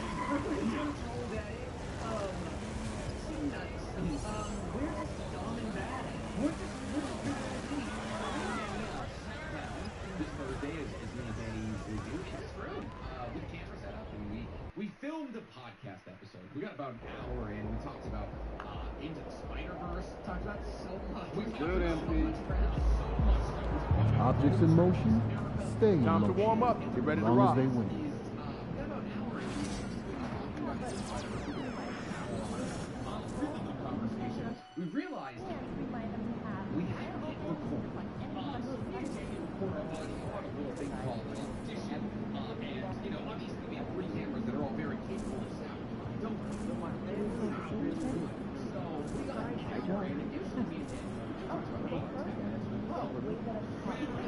we'll go back, because that's the watch we've been doing. Apparently blew his voice out making about Street Fighter, so we're trying to limit how much he talks recently, which is a problem, because now we have 3 cameras that are all terrible at recording audio, and on top of this, not recording the first go from audio. Well, that's fine. The live cam has pretty good audio. It's got shots that are recorded. It goes uploaded, leaves the upload overnight. Checks back in the morning, get text from Snake. Why didn't you upload the wide angle? No wide angle to upload. Everything got corrupted. On top of that, the audio that we did record in the second half of the show, all like no noise gate, night. It just sounds terrible. Just a mess. So what we're doing currently is we're going to edit. It's going to be the worst podcast we've My kids at the ice show last weekend. we do cover some like very important stuff on it. And me and Danny aren't really the people to like put out like a shit product. Because it looks bad. And like it's like somebody comes to the page for the first time and it's like me screaming in a $3 microphone from a distance, only Danny, like the wide angle's corrupted, my camera died. Turns off. So Just a whole episode of my camera. which technically we've done before, but we're not doing it again. So By the way, did we test that the audio is good now on the mics? I mean, from what I'm seeing, it's like the noise gate isn't terrible. Like I'm getting a little pickup on yours when I'm talking, but it's not. I'm just making sure that's fine. It's good enough. We're not one to put out a shit product. Oh, that's fine.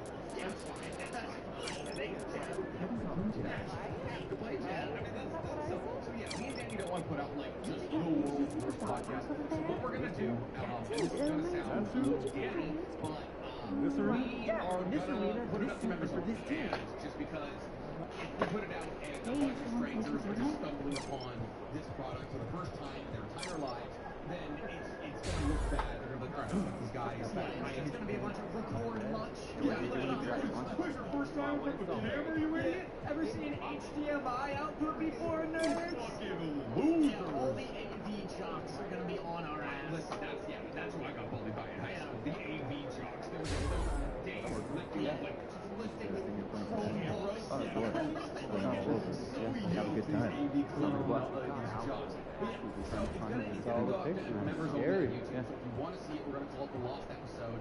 Like I said, we talk about Into the Spider-Verse on there. We talk about my road trip. I was like, we talk about so much. Stop. Hey, man. Don't remember. That's great game, right? We talk about like other movies, I think. I think I blocked it out like they're talking. Because it's 2 weeks of content, and as I've said before, when I make a video, whether it be the podcast, whether it be like my own content, Right. the second it's done recording, Yeah. gone. Yeah. On to the next thing. The only reason I know as much about Naruto is because I've accumulated knowledge from all of the videos I've made, but I do not retain 100% of the knowledge from every video I make. I'll be like making a video, like that sounds familiar. And I'm like, oh, I'd be like 6 videos about this topic. I got 40 minutes into recording a whole video about Kisame, and then I remembered I'd already done one. Oh, I was like, I was 100 clips in, and I was like, I'm gonna make this video. I was like, this point sounds familiar. I was like, fuck, I've already done this. I do that with jokes, where I'm like halfway through a joke and I'm like, sentence. I must have said it. I like call up my editor and I'm like, this sounds like my voice is entirely different. I'm like, hey, does this sound different? Does this sound familiar to you? Kisame? More like salami. We've done it 3 times. Yeah, fuck. God damn it. Yeah, no one liked it any of the time. Stop doing that joke. Why haven't you learned your lesson already? So Danny's over. He was doing a barbecue today. That's why I'm wearing my $7 Beer barbecue. Freedom United We Grill, baby. Got this for $6 in a Walmart in Arizona. So it's gonna be stepping up today. The few, the proud, the brave. Exactly, bro. Listen, it's like Marines, the Army, Navy, Air Force. People back up, way back up above every single. Yeah, it's like I actually get to board airplanes.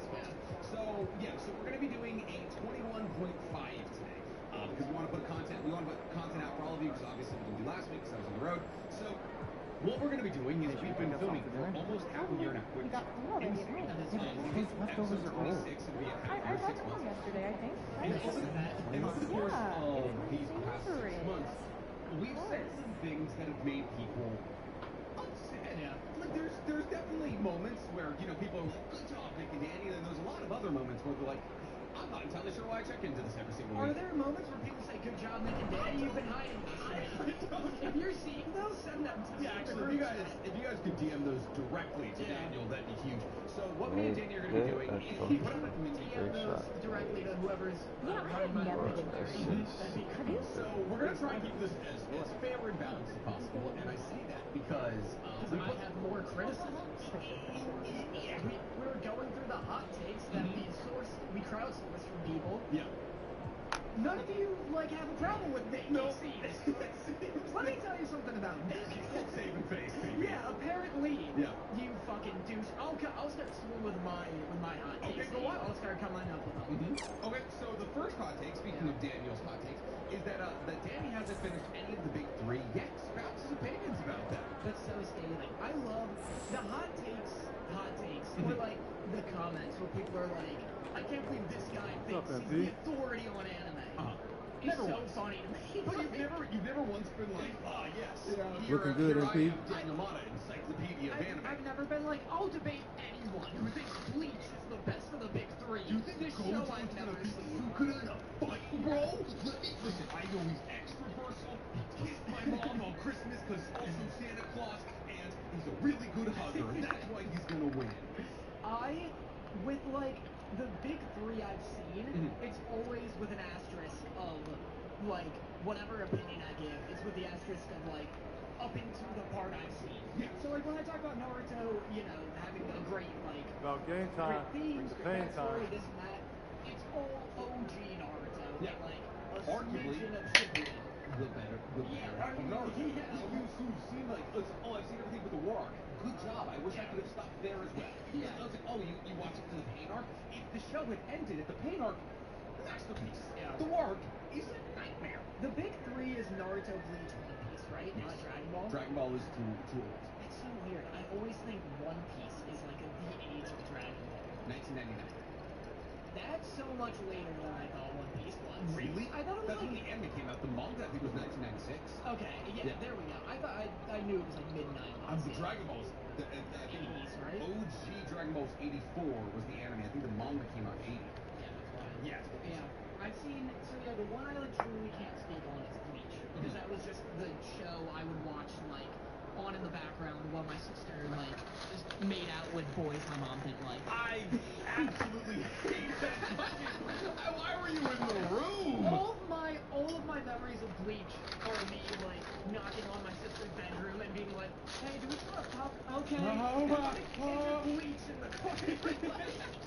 You're like, fun guy. And you're like, I don't have a good relationship with Bleach anymore. I'm like, is this guy beating you up? What's happening? Yeah, like, are you fighting? Yeah, all right, I'll leave. I'll see myself out. But like, you never talk about Bleach. Like, even like, I have nothing to say about it. Yeah, like you have no knowledge. Yeah, I have no knowledge. I want people to be more specific with why they hate me. And it's because I get comments like that, like the Socrates one and this one, where it's like, this dude's like spouting these crazy opinions. What? Like what? I just want to know. Specifically. I don't think you've ever sat down and been like, One Piece's pacing is bad. Yeah, like it's like there was when the Noodle Shop podcast still existed. They were like, One Piece is filled with filler, and it's just not objectively. There's like 90 episodes of filler in the entire goddamn anime. But it's like that's a hot take about of the big three without knowing what you're talking about, right? Exactly. You've never been like, oh, Robin is underutilized or something like that. Like you've never, like your opinion of One Piece is sometimes like, Alabasta is cool. Yeah. Like I know, it's like pretty your much my opinion of One Piece. I think it's gotta be Naruto. What? Oh yeah, that I Which give is crazy opinions. He has the most information. Yeah, I have no You idea. can't say you can beat up Naruto. I can't beat up Naruto. That is the worst part about that episode going under. Is that was the best thing we talked about. We talked about the strongest character in anime we could beat in a fight, and Danny said, Genin fucking Naruto. I can beat the shit out of Naruto. Genin Naruto. Which one's Genin? When he was like actually technically he was still a Shinobi Academy. This was before he had graduated from the Shinobi Academy that you're talking about. I can accomplish what Kiba did. I'll say that. That is getting Naruto. I could kick his ass. So, can you please give context? Okay, so we were talking about, I don't even know how we got there. I think It was a love letter. Yeah, It was a love letter. The strongest anime character you could be in the fight. And Nick's over here like, what? The children from Promised Neverland. Yeah, the Moomin Rider. Yeah, Moomin Rider, and the kids from Promised Neverland. And I'm like, you're saying strongest. Those are, but like, yeah, I could be like, oh, I could beat up like Mike Yanami. This is just a dude. You gotta do like the strongest anime guy you could fight. Am I not just the dude? I think. When did I elevate above dude? Was it this shirt? The two I gave were Ash Ketchum. Yeah. I could cream Ash Ketchum. Literally, after the podcast, when we hang out with the people who watch it live, we literally were like, we Googled the fact that I almost said Naruto, that Ash Ketchum has like held a Pokemon that weighs 2,000 pounds. A ton. A ton. Kid's done it. He is going to ring you in half. I'm gonna rock that. Do you know how much 2,000? That's your car. Your car weighs 2,000 pounds. Ash Ketchum could pick up your vehicle. I'm fast. I'm flexible. I'm strategic. I'm ruthless. I'm a dog. I don't care. I'm a dog. If he gets you by the ankle, you're not getting that off of you. So I did Ash Ketchum and I did Naruto, getting Naruto. Which, by the way, adult Naruto. Ain't ready, MP. Naruto made like 1,000 clones in a battle against a Jonin, mind you. The highest rank you can be outside of special Jonin. I find Naruto. Of course. No, listen, it's competition. He's the strongest I can be. I think, like, I at that fight, body broken, like, I'm not fighting again, but I've beaten him. You've beaten the 12-year-old Naruto. I've beaten the 12-year-old Naruto. Once again, like I've said, Moomin Rider, the children from Promised Neverland, Light Yakumi's a great answer. I fucking run L stage. Wrong. L would kick your ass. No, I wouldn't. L's coming in with the sweet kicks. L kicks. You remember that? You are built like L sucks.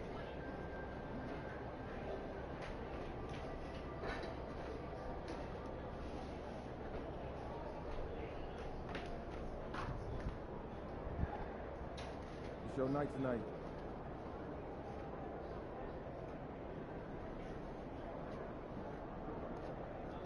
Shaking, MP.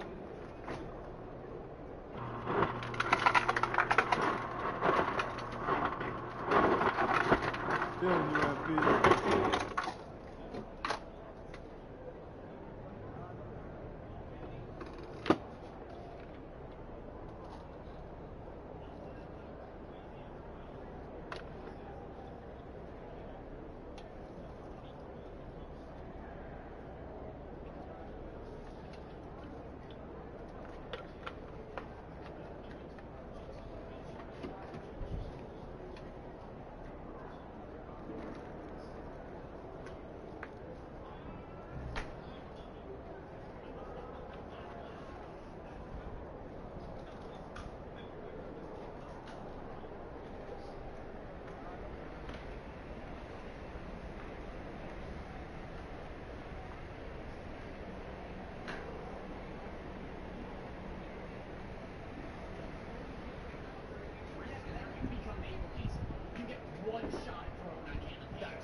Filled with paint. And I'm just doing 360. I'll be like the ink girl in that ink game that all the 8-year-olds love. Squid. Nope, that's not it. I don't think that's not that. Nope. No, the game is so that's it. Oh, I have absolutely no idea whatsoever. So, that's Danny's hot take. Nick has a million low-level ones, but nothing will top Danny's hot take on tape. Don't do another one of me. I'm sorry. Go to you. That one opens with me. Okay, well, this one. Danny is scared to invite Top's voice actor onto the podcast. Did you just not listen at all? Yeah. Okay, the Shao Tucker one was out there, but for some reason the hottest take is Danny. Stop it. Okay, all right. Nick has hot takes. One, that Nick has an exorbitant amount of wealth that he chooses not to flex. Evidence be damned. Not entirely sure what that one means. That's not even hot. You do flex your exorbitant wealth. Everyone knows about your $500 t-shirt. What $500 t-shirt? The one you bought in Japan. Remember? Everyone. You're the only one. $500 t-shirt. You bought like an insane like $400 to $600 t-shirt. Oh, Howl. Yeah. What's up, MP? There we go.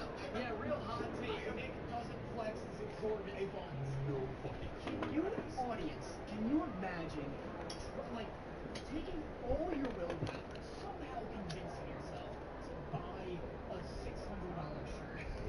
$600 gone for your bank account right now. Put yourself in that position. $600 gone, and then not even remembering where the product was. I think let me get dry clean. I think it's my dry clean pile. All right, Nick is a normal man. There's not a lot of. Was it me or you that said Vi and Caitlyn and Arcane are two-dimensional? That was me. That's you. I'll stand by that. They're like, I have to remember. Caitlyn has like some family issues, right? Like that's it. She's just rich and she wants to be a cop. I think Vi, what makes Vi... Well, Vi is the most straightforward character. Vi's all of Arcane. Vi's straightforward, and her depth, I guess, comes from, like, the weight of responsibility, where she's, like, running a gang, and, like, no one believes in Powder, and she's trying to give Powder the benefit of the doubt far beyond anyone else would. At the same time, Powder is literally killing her gang. Yeah. And so there's, like, there's that, like, dilemma. But okay, but you boil that down to just like Vi loves her sister. And everything that motivates Vi is just love for her sister. I mean, I'm not saying, listen, I love Vi. Give me a bob cut bitch with big old gloves? Hell yeah. Absolutely. I just watched, listen, Gwen Stacy is basically a bob cut bitch. You got this! Stop You guys rule! Let's go!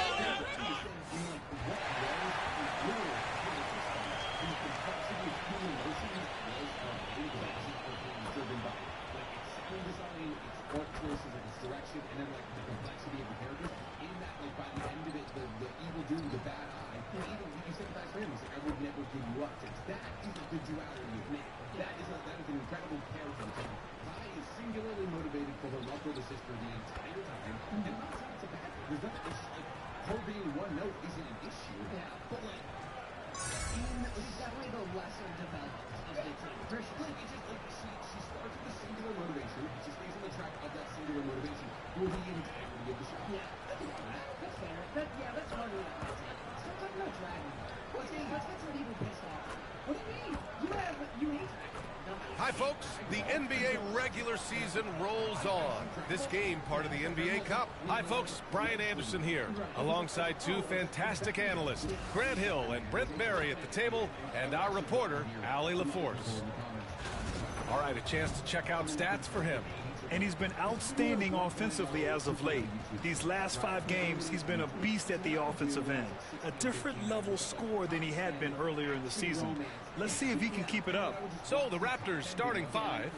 Barnes and Pirtle down low at the 4 and 5. Dick is out there with Emmanuel Quickly. And it's Ingram in at the 3, the small forward. And for the Heat, they've got Tyler Hero. Bam Adebayo is out there with Andrew Wiggins. And it's Ware in at the 5. You know, Grant, for players that move to a new team in the offseason, have they had enough time to get adjusted? Well, you know, B.A., it depends. Some guys blend right into a new squad, but for others, it takes a lot of repetition to get a feel for your teammates. Hero, the pass to the kid. And here's Adebayo. Ooh, poked away. Pass to the kid. There's the triple. Blue background with like the white text, so like that fades in. And it would just be like that for like. Rebound Toronto. They're fresh off the win against the Pelicans. And as a rule of thumb, the road can really test your team. Yeah. They all stepped up and collectively produced a lot of points. Yeah, and watching that, all kinds of contributions and just little things that guys were doing to chip in for that win. Outside Dick.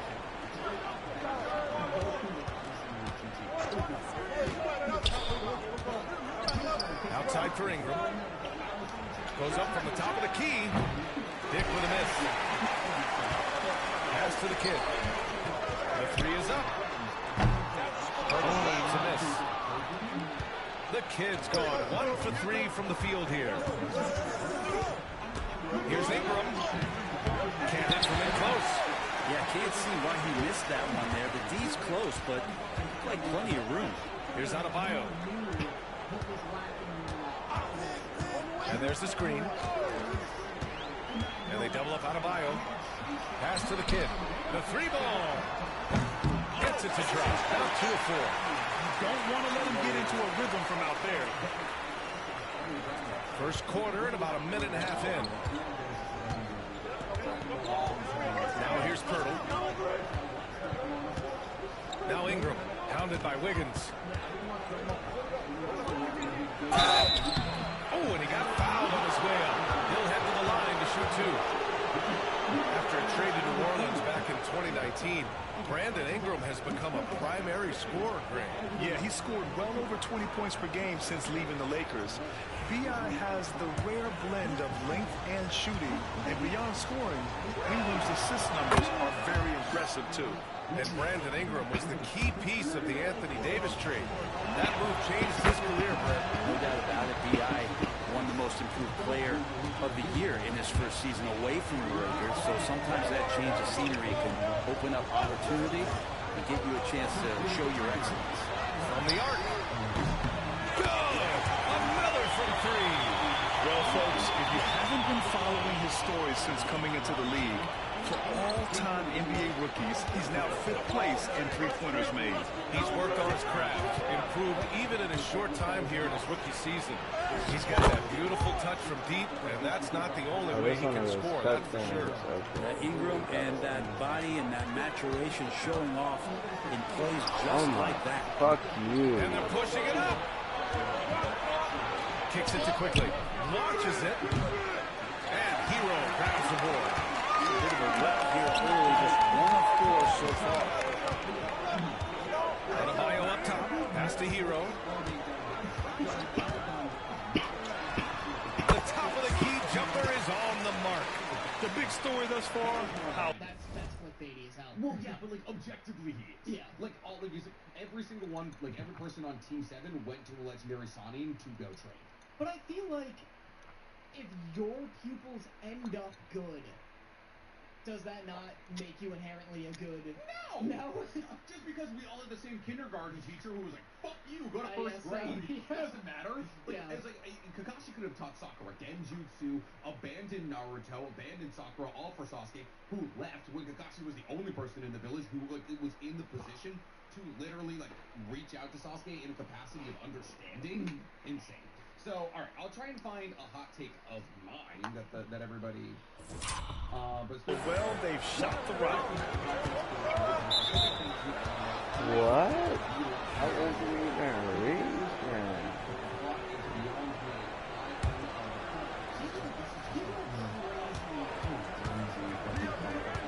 Now here's Quickly. Tight defense on him. He's now 1 for 2 with that bucket. And how about the handles there from Quickly dancing his way around the defender. Adebayo passes to the kid. Yeah, you never want to let shots at the rim go uncontested. Miami shooting their first foul shots of the night. And he drops the first. All right, Brent, let me ask you a very important question. What exactly is heat culture? BA, heat culture is about toughness and competitiveness. And if you step into that building, you better make sure that you're ready to be pushed and push the limits that, as a professional player, not a lot of other teams are willing to go. As soon as they find guys who enjoy that, and I'm not going to say torture, but it's close, those are the kind of guys who make it in Miami. Driving inside. Chalk up 2 there. The kid's got 12 points in the game. Pretty easy right now. Clear out, give him some space, let him get to work.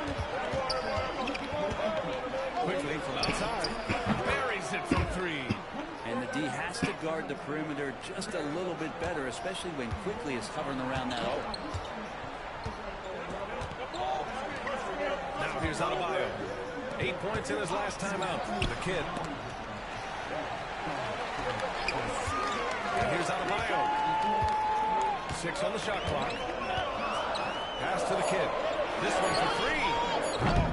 And it's Toronto with a rebound. This, their first chance to take a look at the Heat this season. And here's Ingram. Let's go with a 3. The rebound by Ware. Yeah, and the defense has really got to tighten up on him. I mean, he's just too dangerous from the three-point line. A good look from Wiggins. Quickly with the rebound. The defense better tighten up on the mid-range. They're much, much tighter. You expect him to make every single one of those. Hey, I got this guy's card. Oh no, I saw this guy's Outside card. Ingram. Pass to Pirtle. Kicks it to quickly. The three. And it doesn't fall for him. Made two, missed two now. Heat leading by 5. Here's Wiggins. Oh, yeah. What are my things? Pick and roll score. Okay, and then... with authority. He's got so much vertical ability. That's easy for Wiggins. Toronto is going 1 for 5 from three-point range. A cold start. Here's quickly. Drains it. Now he's 3 for 5. Well, that basket must be widening out right now. He's making almost every shot he's putting up this quarter. Pass to the kid. Launches a three. Yes. That doesn't count. Picking up the assist. 15 points in the game. Very consistent tonight at the offensive end. Right there, he helps fuel the fire. Quickly with a screen on Hero. Dick gets the bucket. I'll tell you, Grady Dick can shoot for days. I mean, his confidence from beyond the arc is really incredible. Here's the kid, guarded by quickly. Adebayo sets a screen. The kid. And again, Miami with a triple. Just incredible. I mean, he's really making it rain out there, knocking them down one after another. Kind of like he's in his living room right now. He's found the comfort zone. Once he gets that, the defense knows they're in trouble. Now that takes a skillful touch. Yeah, excellent control to just ease the ball back up and in.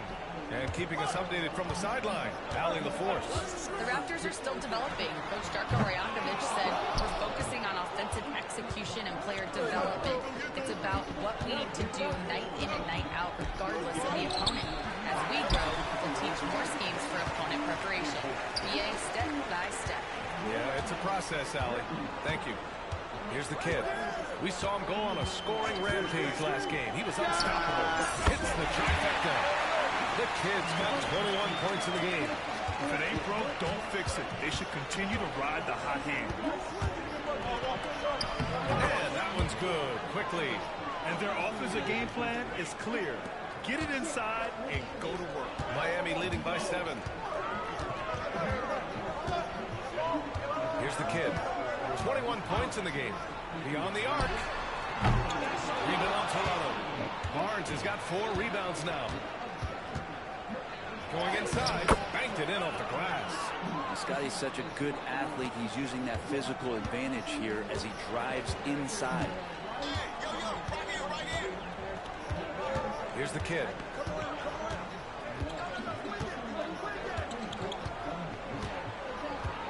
Adebayo is screen on quickly. And it's off from three-point range. Really excellent defense there. They know he's capable of knocking it down from the outside, and they could not have played him better. I got Dick.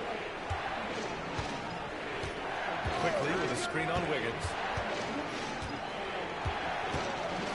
Ooh. Against Wiggins. And out of bounds. The Heat will take it. Both teams deciding to change it up. And here's Mitchell. He'll bring it up for Miami. It's a 5-point game. Pass to Adebayo.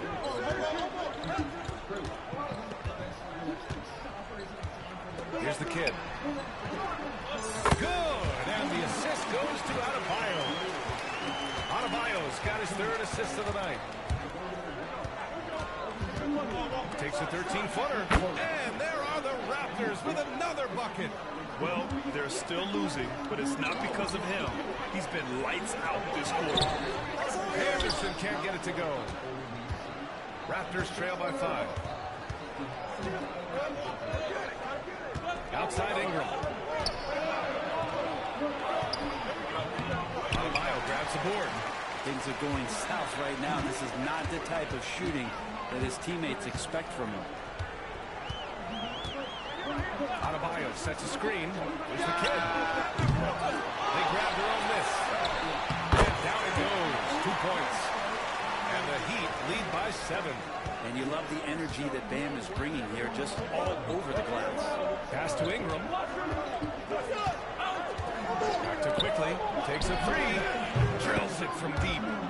Quickly's got 16 points now. It feels like the other 4 guys have disappeared at this point. He wants to be the one to get them back. Here's the kid. Give him 23. Takes the three. Sends it home from three-point land. The kid's got 26. These teams are finding the range, showing a lot of confidence. It seems like they're going to find out who can make the deepest threes. Right now it's a shootout.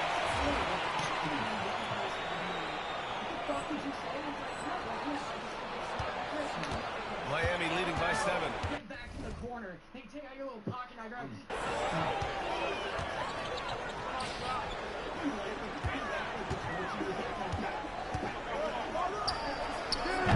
Hurdle grabs a miss. Well, the Raptors shooting with confidence in this one. 48% in the first quarter. Step back and fire. Dick with a miss. With nobody getting a hand in his face in that painted area, that's a miss he's going to be disappointed with. Raptors trail by 7. Here's quickly. And again, Toronto, no good. He's got so many ways to score in the post. Just nifty, uses fakes. You have to have a body on him every time he's down there. And here are the Raptors now. Pass to Ingram. Now here's Dick. And here's Pirtle. How about Pirtle, the Austrian Hammer? 1:16 left to play in the first quarter. Here's Adebayo. Pirtle grabs a miss. Pirtle's got 4 rebounds now. Anderson against Ingram. Good intensity on defense. Kyle Anderson using the length that time and timing it well to get the rejection.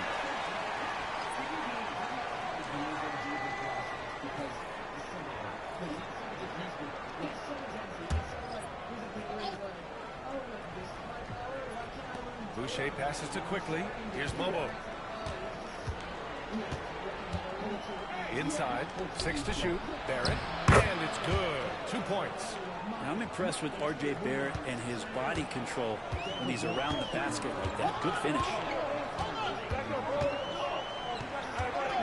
Outside burst. No good from outside. Raptors trail by 3. 32 seconds left in the first quarter. Here's Walter using his post moves to get the 2 points. That's 3 buckets in a row off assist. And for Miami, they're shooting the rock around 46% so far.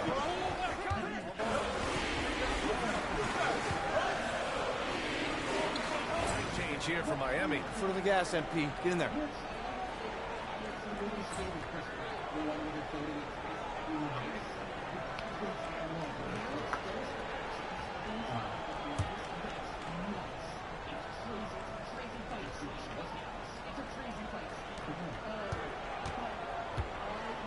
Outside Barnes. Pass to Shed. Here's the 3. And Hero grabs the board. Not sure how he finds himself in so much space there. He's kicking himself for whiffing a bit on that one. So for the Raptors right now, Barrett is the 3. Barnes will play the 4. Then it's Chris Boucher. Then it's Walter. And it's Shed in at the point guard position. Grant, would you say the Raptors are in the process of starting over? You know, I certainly don't think that's the wrong thing to call it, B.A. Coaching changes, some big trades. They're shuffling things around and trying to start building something new. Shot clock at 2. And the baseline jumper, no good. And Wiggins has got the ball here for the Miami Heat. Their biggest lead of the game was 9. Again, the Heat misses. Let's be honest. That's not a shot he should be taking. No, he should know better. He knows that's not his game, which is why we don't see him take that shot off. Here's Walter. He's averaging about 6 points per game. Right side Barnes. Oh, a vicious dunk by Barnes. You give Barnes any kind of opening, he's going to attack that rim. Shoot. Miami has gone 1 for 3 from downtown here in the second. Remember when big men shooting threes were as rare as a Sasquatch, and now those big guys are everywhere.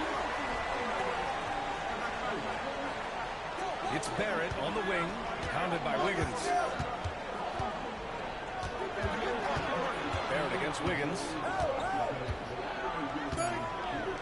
Raptors need to get off a shot. And Shed missing. I mean, he's yet to make a shot this quarter. At some point, you got to look for other ways to impact the game. And the shot's good by Wiggins. Backing up that last three with another three. The defense has to stop giving them so many clean looks. Here's Shed. Yet to see a basket. Has to bear it. Here's Shed. There's the three. The rebound by Ware.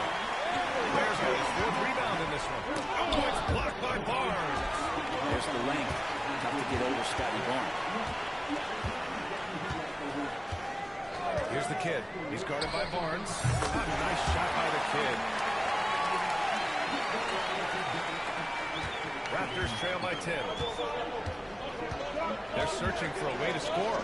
Yeah, buckets have been very tough to come by. Back to Barrett. Pass to Barnes. Looking to end the run. Nails it from beyond the arc. Barnes has got 10 points now, just in this quarter. And shooting off the catch, Scotty Barnes has built out that part of his game. Here's the kid. And he's got 28 now. And again, it's Miami converting. He's played a huge role in this game to this point, but it looks like he just wants more. He wants to make sure that this lead holds up. Pass to Barnes. From outside the arc. Oh, again, Toronto with a triple. That's his second triple this quarter. I guess he's left that dry spell behind. Here's the kid. 30 points in the game. Oh, Gets my. the target from 18 feet. The kid's got 32 points.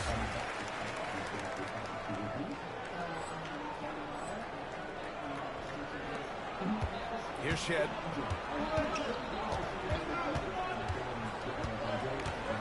Now here's Boucher. From behind the arc. Long grabs the miss.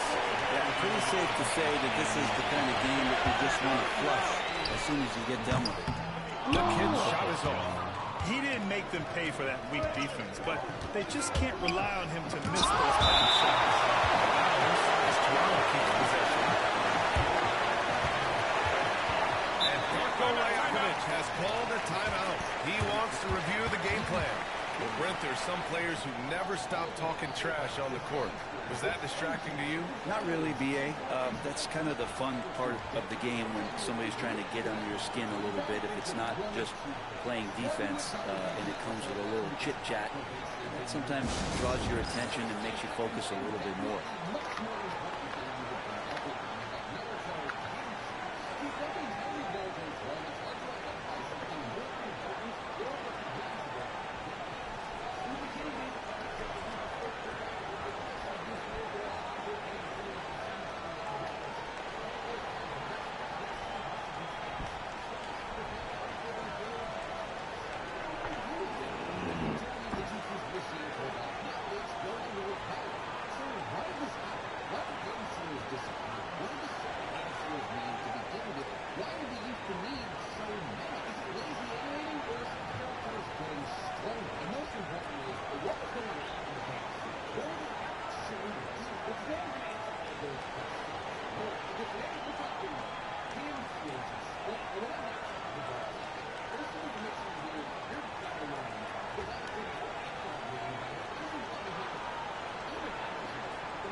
Bam Adebayo's checked in for Miami. Here are some of the best and most intelligent shooters in the association. Bam Adebayo, third. He's been fantastic scoring the ball, shooting it at a high clip. Heat on D. Pass to quickly. This is one where the second foul is Wow. probably going to cost you some minutes in this game. Easy look when the defender isn't fighting over the screen. Yeah, the coach over there just asking for one simple thing, and that's some effort. Got burned on that. We saw in the filler episode that they were created by Indra Otsutsu. Here's the kid. He's got 32 points. Rebound, Toronto. Hurdle's got rebound number 5 here tonight. Quickly outside. Pass to Barrett. And here's Dick. Fires from deep. Rebound Miami. Ware's got his 5th rebound in this one. Here's the kid. On target from range. The kid's got 35 in the game. And Wiggins' game continues to evolve. You saw that right there. Good eye movement, found the shooter. Now Grady Dick. For 3, Barrett. Adebayo grabs the board. Adebayo's got rebound number 5 here tonight. And we have seen Andrew Wiggins step up as the 2nd-best player on a title team. But it's all about his consistency, bro. Well, Andrew Wiggins' role, I believe, changed last year. A little in and out of the lineup for Andrew, and the changes around him have not been ideal. I hope that he embraces whatever it is that the coaching staff wants him to lock in this year, because as a two-way player, Andrew Wiggins is still very capable. Here's the kid. Give him 35. Outside Ingram. Pass to Barrett. Outside Dick. Back to Barrett. Outside Ingram. Now here's Dick. From downtown. Nails it from 3. Dick's got his 2nd bucket on the night.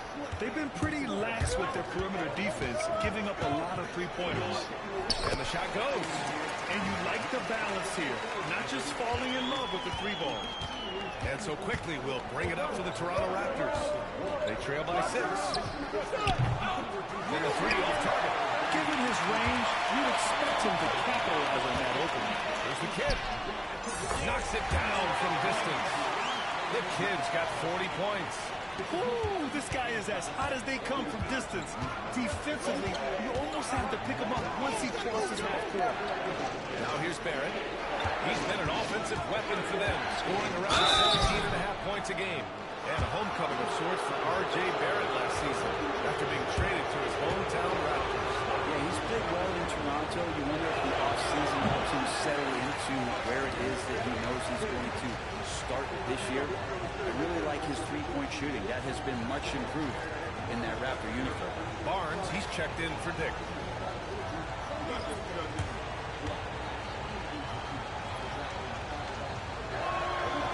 That one misses. These are the ninjutsu that happen away from your body. However, ninjutsu that are more or less just coating your body in some kind of chakra sometimes don't even require one hand. 2 good examples of this would be the Rasengan and Chidori. See, in the beginning days of Grant, the Raptors are in the middle of a rebuild and are looking to establish an identity here. Yeah, they've got some solid young pieces, specifically Scotty Barnes. They just need more experience and some time in order to learn what it takes to win at this level. The kid's shot is off. Raptors trail by 9. Let's go now to the sideline and catch up with Allie LaForce. Guys, Scotty Barnes said, my game starts on the defensive end, guarding anybody and taking pride in it. That leads to great offensive transition and just leads me to stay on lockdown throughout the game. Brian? And Allie, for all his offensive gifts, that focus on defense is what makes him special. Robinson can't hit. The Raptors shooting an average of 43% from the floor. To the inside. Here's Barnes. Kicks it to Quickly. Pass to Ingram.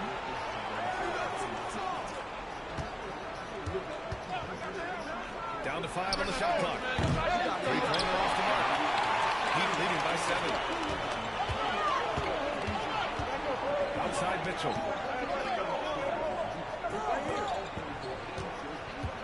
Here's the kid. Lets the 3 fly. Gets the 3-ball to go. The kid's got 43 points. That right there, that's the kind of look this system is designed to create. They need something good to happen here. Yeah, they've gone way too long without a score. The 3 from Barnes. That one falls. Nice feed that time from Ingram. Ingram's got 4 assists in the game. That's his 3rd 3-pointer now after not getting any in the opening period. Outside Robinson. Pass to the kid from deep 3-point land. Rebounded by Ingram. Raptors trail by 7. To the paint. Here's Barrett. And no good. Nice D from Anderson. Heat shooting about 43% from the field in the second. Sinks the tray. Anderson has great vision as a point forward. Exceptional court awareness. And he's going for the lob. Stolen by Anderson. Here's the kid. Off target with the three. And this is exactly who you want taking that shot. He just missed it. Robinson against Ingram. Quickly with a screen on Robinson. And here's Ingram from the arc. Offensive boards.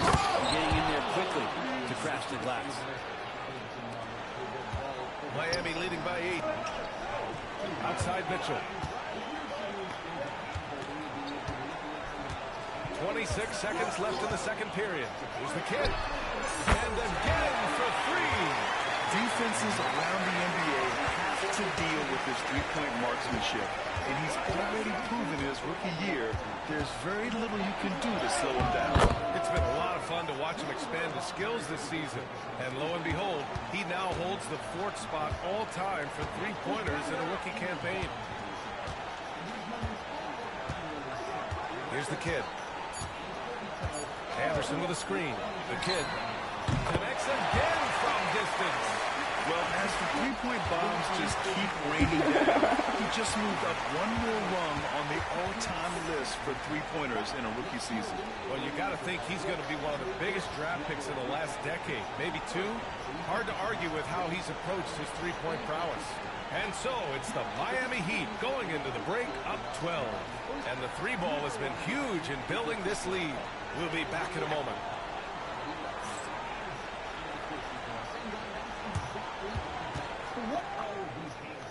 Everybody seems to want to get rid. Well, it's largely believed there's only 12. There's not.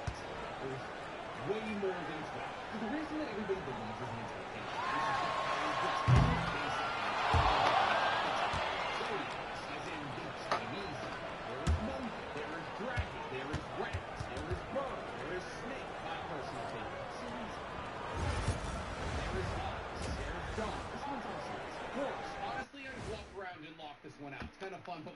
Come one, come all. The 2K halftime is here, and so's our breakdown of the upcoming schedule. Let's check it out. And for that game against the Celtics, this looks like a complete toss-up to me. Talent level is similar. These games often come down to a few key plays. And if that's the case, we'll see who has the better closers tonight. And let's talk now about that first half. What a commanding start for the Miami Heat. They're getting good looks from range. That's been the key. But they also hit a bunch of contested threes, playing with great confidence. You could see the lead snowballing in the second half. That does it for halftime. Let's get back to game action. Here's Brian Anderson with the start of the third quarter.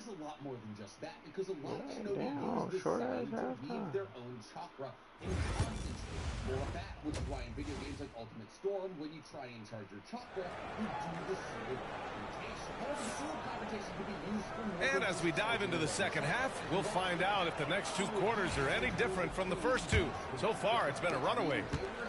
And here. Data uses the seal of confrontation to explode his exploding clay. The seal of confirmation, which is usually a symbol to the beginning of combat, is used by Datara to explode his artwork, or I guess create his artwork. On the other side of the spectrum, we have Sai and Inogen, who use the seal of confirmation to make their drawings come to life. And without the seal of confirmation, we don't know if their Super Beast scroll would actually be able to pop off, well, the scroll. So you can say that the seal of confrontation acts as a pseudo 13th hand sign. However, opposing the seal of confrontation is the seal of reconciliation. Now, the seal of reconciliation is not used in combat. This is because the seal of reconciliation is supposed to symbolize that 2 allies are done sparring. That is, this technique is supposed to symbolize that the 2 people that have battled now forgive each other for what happened during their sparring battle. And this technique looks like the index and middle finger of 2 people coming together and bending over each other. This sign holds a massive level of importance in the Naruto universe, as not only did Hashirama and Madara's statues at the Valley of the End finally do their seal of reconciliation, but both Naruto and Sasuke, after they blew each other's arms off, also did their sign of reconciliation. It's essentially the Shinobi World's version of a handshake after a match. It symbolizes that the fight is over and that they're cool. But we ain't done yet! As probably the most common seal that we see in Naruto doesn't even fall under the category of the 12 Zodiacs, because arguably the most common seal that we see in Naruto,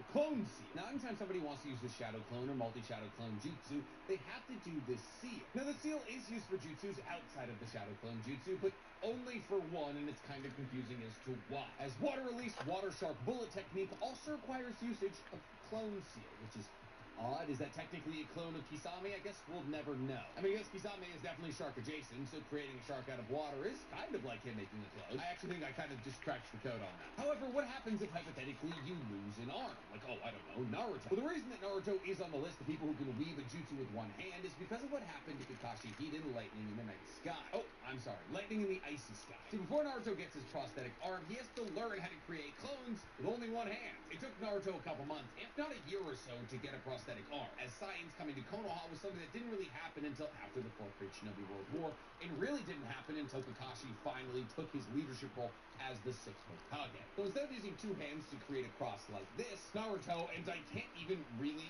do this because this part of my finger won't even unbend, but created a cross with his index finger and middle finger. Can you guys do this? Can you? Ow! Outside of this, there are also hand movements instrumental in the usage of ninjutsu or genjutsu that don't really fall under the umbrella of hand seal in a traditional sense. And there's two really good examples of this. The first of which would just be a clapping of hands. And you guys have seen this clap of hands in some of the most iconic parts of Naruto. And the reason that it's used for the most iconic moments in Naruto is because a clapping of hands means you're getting serious. So a clapping of hands aren't technically a hand seal. They are required for some of the strongest ninjutsu and fuinjutsu in the entirety of Naruto. And they usually symbolize the beginning of a mode change or the ending of a jutsu being pulled off. What do I mean by that? I'll explain. See, we know Naruto and Kurama clap their hands together when they need to summon a massive amount of chakra. In a sense, the clapping of hands movement actually acts a lot like the seal of confrontation for Naruto, as when he does it, he either breaks himself out of genjutsu or begins to gather an insane amount of chakra. However, this is one of the more tame examples the clapping of hands can be used in, as pulling off both Edo Tensei and the Reaper Death Seal require, at the end of all the hand seals, to clap your hands together. And that's two of the deadliest genjutsu in the entirety of Naruto. On top of this, Gaara uses it for an attack called Quicksand Water Flow, which is essentially a tsunami of sand that he used against the likes of Oroshiki. And last but definitely not least, this hand seal is also used to pull off Chubaku Tensei. And in all of these circumstances, the user's hands are held together until what they want happens. That is to say that the coffins are summoned, or the Shinigami has grabbed the soul of the person you want them to grab, or you've drowned somebody in a wave of sand. Regardless of what you're trying to do after clapping your hands, you keep them together until it's done. Now, this could be just because it looks really cool, or more likely than not, because the usage of these techniques is so complicated, you have to constantly weave new chakra into that. And by keeping your hands together, you are creating a constant circuit of chakra being molded for this technique. But I said the clapping of hands can also be used for entering new forms. And while we already touched on the fact that Naruto claps his hands together to gather chakra, which usually symbolizes him entering KCM1, or quickly, he'll bring it up for the Toronto Raptors. A 12-point game. Bam Adebayo is out there with Andrew Wiggins. Then there's Tyler Hero, and it's Ware in at the pivot spot, manning the middle. That's the group for Eric Spoelstra starting the second half. Here's Hero. The Raptors making their last shot. Here's the kid. What an incredible scoring display he's putting on tonight. No good on the triple. Ingram against Wiggins. Back to Ingram. Pass to Quickly. And here's Pirtle. Here's Quickly. He's guarded by Hero. Three-pointer. And Quickly gets the three. Quickly's got 24 points. And we've seen some of these nights from Quickly just blowing up here offensively. Hero, the pass to the kid. Here in this third quarter, just over a minute played. Oh, he hits again. Oh, he's been absolutely ridiculous in this game. Body disturbance technique. However, However, the mind-body disturbance technique seal is actually created like this. Now, the mind-body disturbance technique gives the Yamanaka clan member using it full control over somebody's body without sending their consciousness, by simply launching their chakra into somebody else's nervous system, which allows them to control their muscles. But not all seals are meant to send your chakra out of your body. Some seals are actually used to keep chakra in your body. A great example of this is the daytime tiger seal. A daytime tiger technique is a taijutsu ability available to those who open up to the 7th gate in the 8th gates, and it manifests sheerly through the use of a high level of taijutsu, essentially a tiger. This technique has the user of daytime tiger turning their hand into essentially that of a tiger through the usage of a seal. And this technique allows the user to create a massive Ingram, the pass to Pirtle. On the wing, Grady Dick. Barnes with a screen on Wiggins. Here's Ingram, driving in. And he was fouled while in the act of shooting, so he'll take 2 free throws. That one belongs to Wiggins. He has the physicality to get through the contact and still get to his shot. Ingram, a tough cover for the defense. He's 3 for 3 from the free throw line. First free throw's good. And Brett, the Heat always looking to compete year in, year out. Well, for good reason. This team takes a lot of pride in giving themselves a chance every year. And the way the front office conducts their business is they believe they can put together the type of roster that is going to go out there and take care of things to put them in position to be successful. Here's where. Pass to the kid. The three is up. Good! Another from 3. Another 3 for him. I'm not sure I've seen a better three-point shooting night. Well, he's just pouring it on, and he's tied for the 5th most triples ever in a single game. Picked by Pirtle. Dick, the pass to Pirtle. And he's going. Especially when the page you're drawing on is this. The line for 2. The official saw contact while he was going up. Looking at the Raptors, Brent. Things have not gone too smoothly since their 2019 championship. Well, it felt like that championship looks so close to the bird seal that we don't know whether or not it's its own individual. roster was built just for that year, though, BA. There wasn't a lot of, progression that was going to come from that. They went in, they got Kawhi, they won the championship, and now it's all about rebuilding their franchise in the style that they want to do it. They have one guy that they believe in, and Scotty Barnes, RJ Barrett on the trade. And slowly and surely, they're going to start to put these pieces around to become a contender again. And Grant, the Heat last season retiring Udonis Haslam's number 40. Yeah, he played his entire 2-decade career in his hometown of Miami. And for all of his contributions on the court, he meant to this organization off the floor was just as important. To the middle. Here's quickly. And a foul call on the way up. So he'll take 2 from the free throw line. It's on Tyler Hero. Defensively, you have to account for it quickly when he's on the floor. He knows how to generate offense in a hurry. Brent, we've seen Quickly step up as a team leader since he came into the league. Well, he's had tremendous confidence in what it is that he brings to a basketball team from the very beginning. It's taken him a little bit of time to gain that in the NBA setting, but he is now asserting himself as a floor general. Quickly drops them both. After years of competing for championships and winning one, Toronto is suddenly in a rebuild phase, Brett. Yeah, they had a familiar roster for many years, and then the last couple of years a little bit underperforming, trying to find some guys to stabilize. Yet another bucket! And it's 60 points again for him. Can't believe he's done it 3 times. That's right, and now he's tied for the 3rd most 60-point games in a single campaign. Second chance effort. The shot by Pirtle, no good. Heat leading by 10. Here's the kid. Non-stop scoring machine right here. He's not the guy that you want to give a wide open look from 3-point range. They're lucky that that one doesn't cost them. Ingram finds Barnes. Puts up a 3. The shot by Ingram, no good.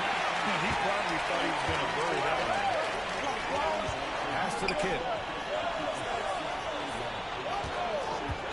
3-pointer. Barnes with the rebound. Barnes has got 9 rebounds in the game. Boy, he's getting it done. And here's Pirtle.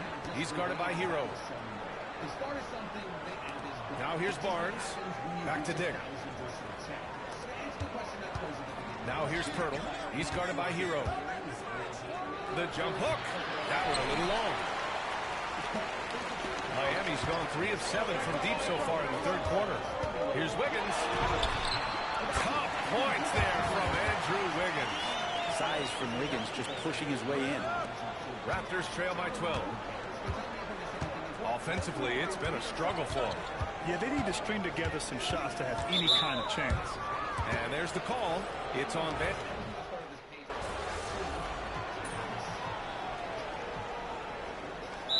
Spoelstra decides to call timeout. I think right now he must be looking at some adjustments.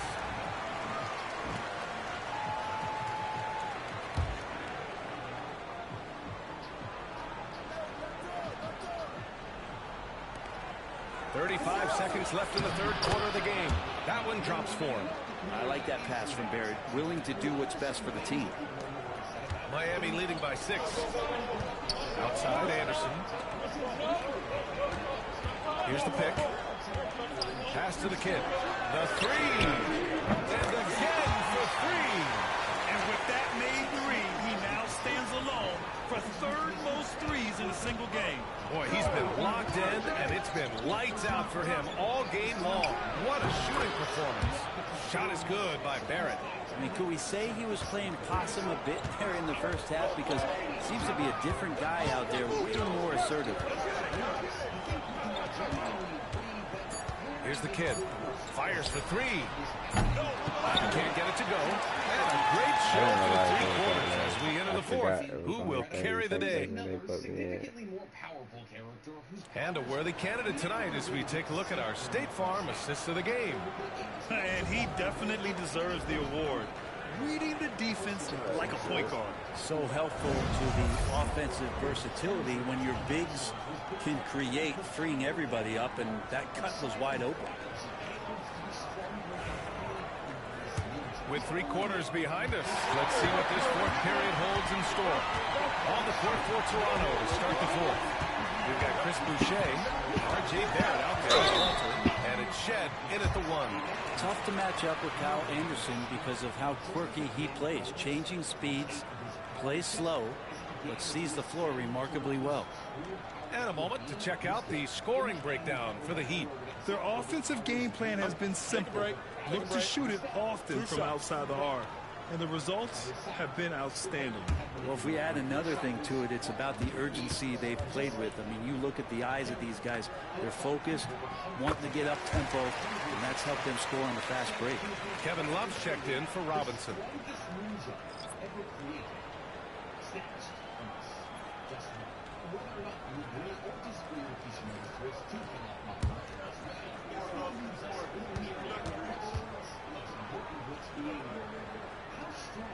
And Anderson drops them both.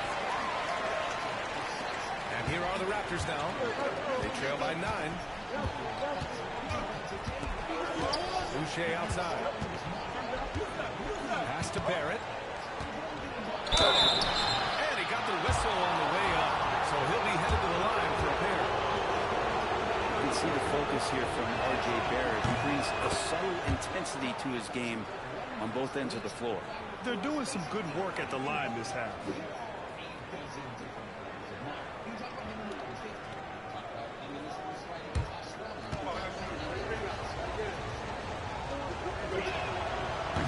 And Barrett drops them both.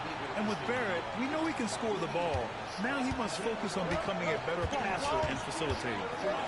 Pass to the kid. Adebayo sets a screen. The kid, he drops it from range. Their strategy has been pretty simple here in the second half. Attack from three-point range. Maybe trying to find a little bit more space and ball movement to get guys open at the three-point. Takes it inside. Outside Barrett. An easy 2 on the layup. Now he's put on a shooting display here in the second half. He really seems to be in a great groove right now.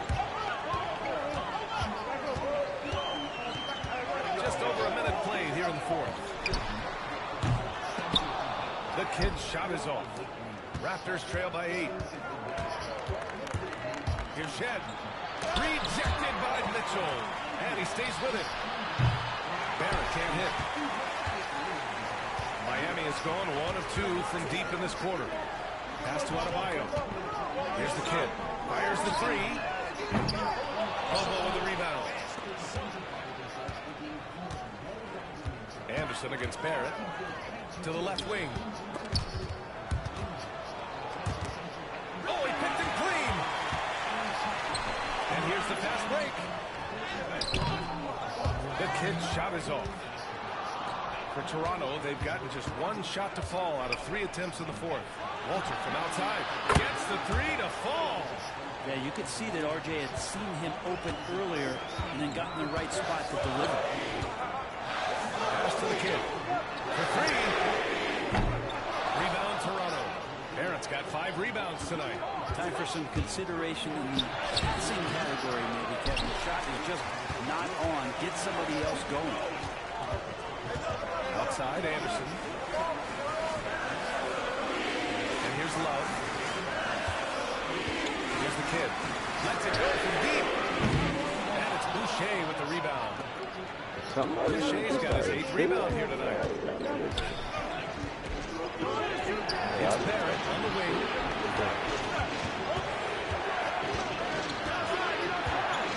Back to Boucher. And finished off by Boucher. What elevation. He's a smaller big man. And he likes mixing it up with his impressive vert.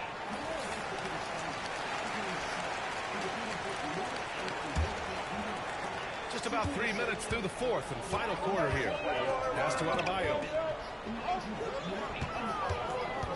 Down low to snap the cold streak. And he jams it after taking a nice feed on the run. It's so sick, the vertical ability. That was flat out awesome. He has that effortless knack for getting to the hoop. Barrett with it.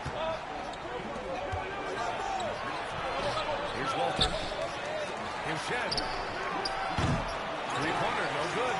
This feels like it's snowballed a little bit on them. The more he tries to shoot his way out of this zone, the worse it seems to get. They need him to get it together. Lead passes like that are so hard to defend. You never have to break your stride. So full speed, 2 points. To the paint. Here's Walter. And they immediately answer back with a dunk on the other end. Oh, nice feed. On time and on target.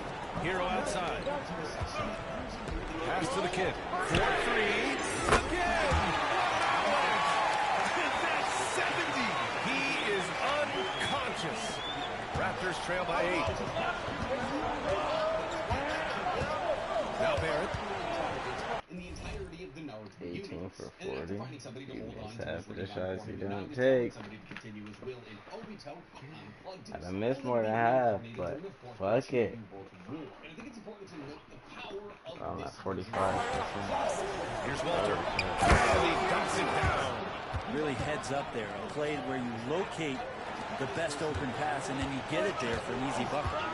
Hero, the pass to the kid.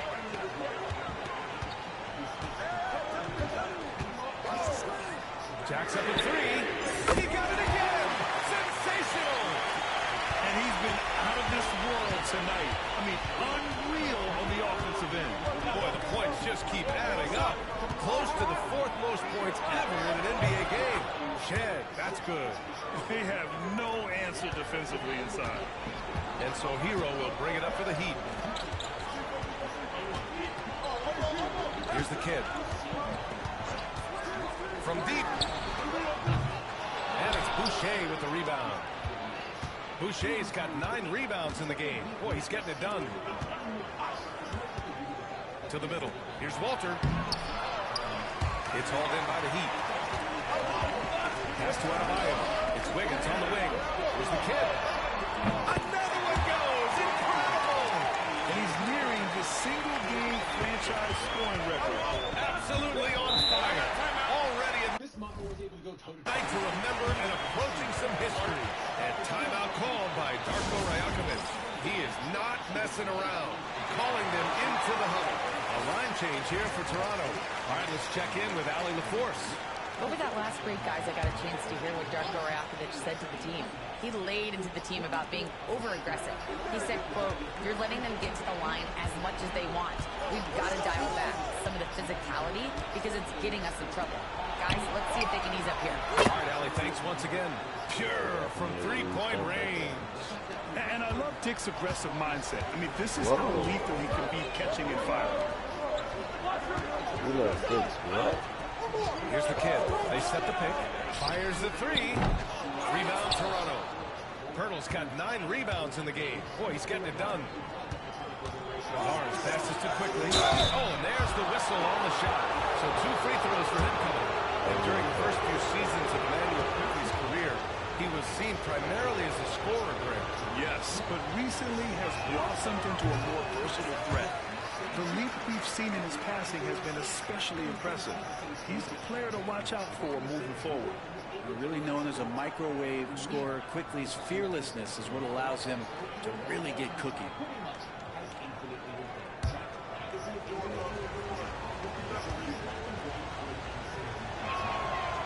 And no luck at the track this time. Second one won't fall. That's a strange trip because typically he's pretty much money from there. Here's the kid. There's the triple. Oh, connects again. Unreal. He's got the 4th most points ever in an NBA game. This man is on another planet. I mean, what can you say? One of the all-time great individual performances in league history. To the inside. Pirtle. That's it. Coming off an assist from Barnes. They just look so overwhelmed inside. That's why they continue to get attacked. Hero with it. Pass to the kid. From deep. Grabs a miss. And he probably thought he was going to bury that one. Quickly deciding where to go with it. On the wing, Grady Dick. Sinks it from distance. And now just a 5-point Miami lead. He's hit a pair of threes each half, making a significant impact. Here's the kid. Tried to come right back with a 3 of his own, but it's no good. You wonder what the score would be if they weren't controlling the glass. Oh, wasted no time on that one. Dick's got 8 here in this quarter. Certainly he has the ability to take over games. Dick's doing it early in his career. Wiggins left side. The 3. That one is cast from Wiggins. And their strategy is obvious. Manufacture looks from outside the arc. And I don't know how they keep doing this, but every time down, the resulting possession ends up at the 3-point line in a fairly efficient shot attempt at that. Outside Dick. That one goes, and that's his 9th made shot in 12 attempts. This is not a player who likes to be trailing in any game. That lights a fire. Pass to the kid.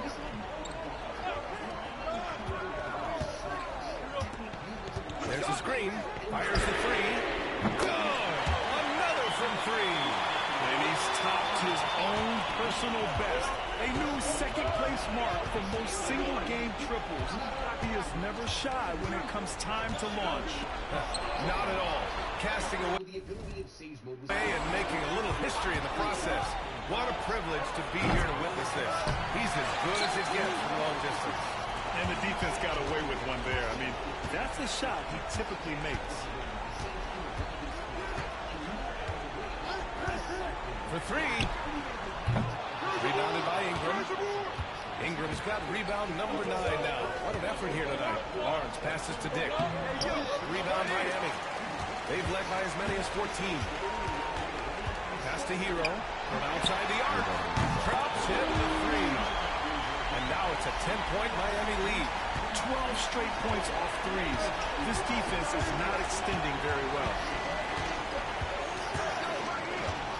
Quickly outside. Fires from deep. Meyer grabs the board. I think if I was coaching these guys right now, especially when they're 10, you take 2 more 3-point shot, and we're going to have some conversations here side by side. Takes a 3. The kid's shot is off. Raptors trail by 10. Ingram with the ball. Guarded by Adebayo. On the wing quickly.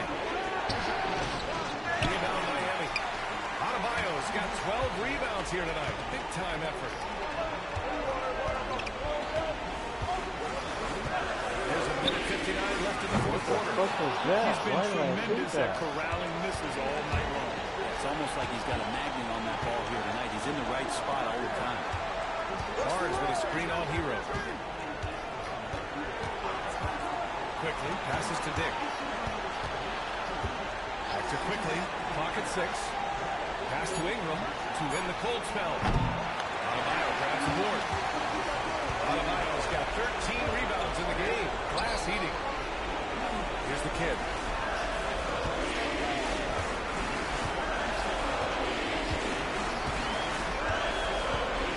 And we've got 1:18 left in the fourth. Miami, no good that time either. Raptors trail by 10. Barnes goes in.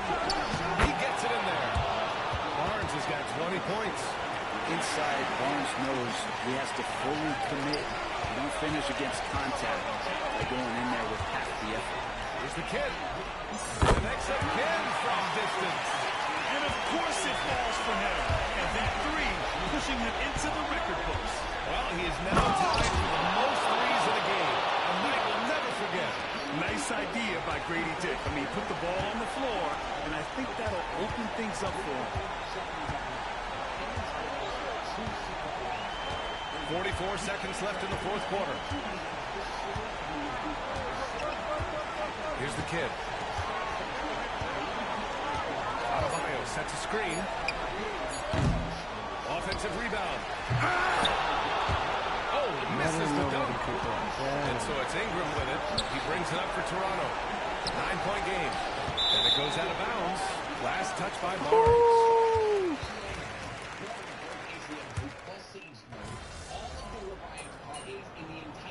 They put me back at 6. I was back in the game. Bring us home, man. Wow.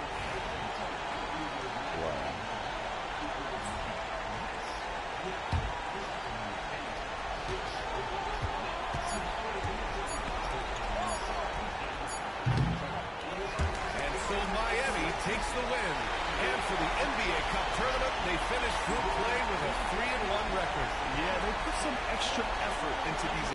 Was valuable. When he heard the Ten Tails and only had one ring gun, he came into battle against my guy, who used the 8 gates technique in combination with Minato and Kakashi and Gara and a bunch of other people helping to kick a hole in Madara. Now, mind you, Night Guy quite literally bent space-time, which means that Might Guy's chakra became so dense, it basically became its own planet temporarily, since only supermassive objects like planets bend space-time, which implies that Madara, with one Rinnegan, not the 3 he has at his peak power, has planet-level durability. And it's even more terrifying when you consider the fact that Madara just doesn't ever use Susanoo after becoming the 10th Jinchuriki. And we're not actually sure why he doesn't. See, he specifically stated that Obito wouldn't be able to use Kamui as the 10-tails Jinchuriki because he wouldn't be able to teleport that much chakra. This isn't a problem for Madara. Light Bulb throws it in his face and instantly masters Kamui better than Obito, who's had it his entire life.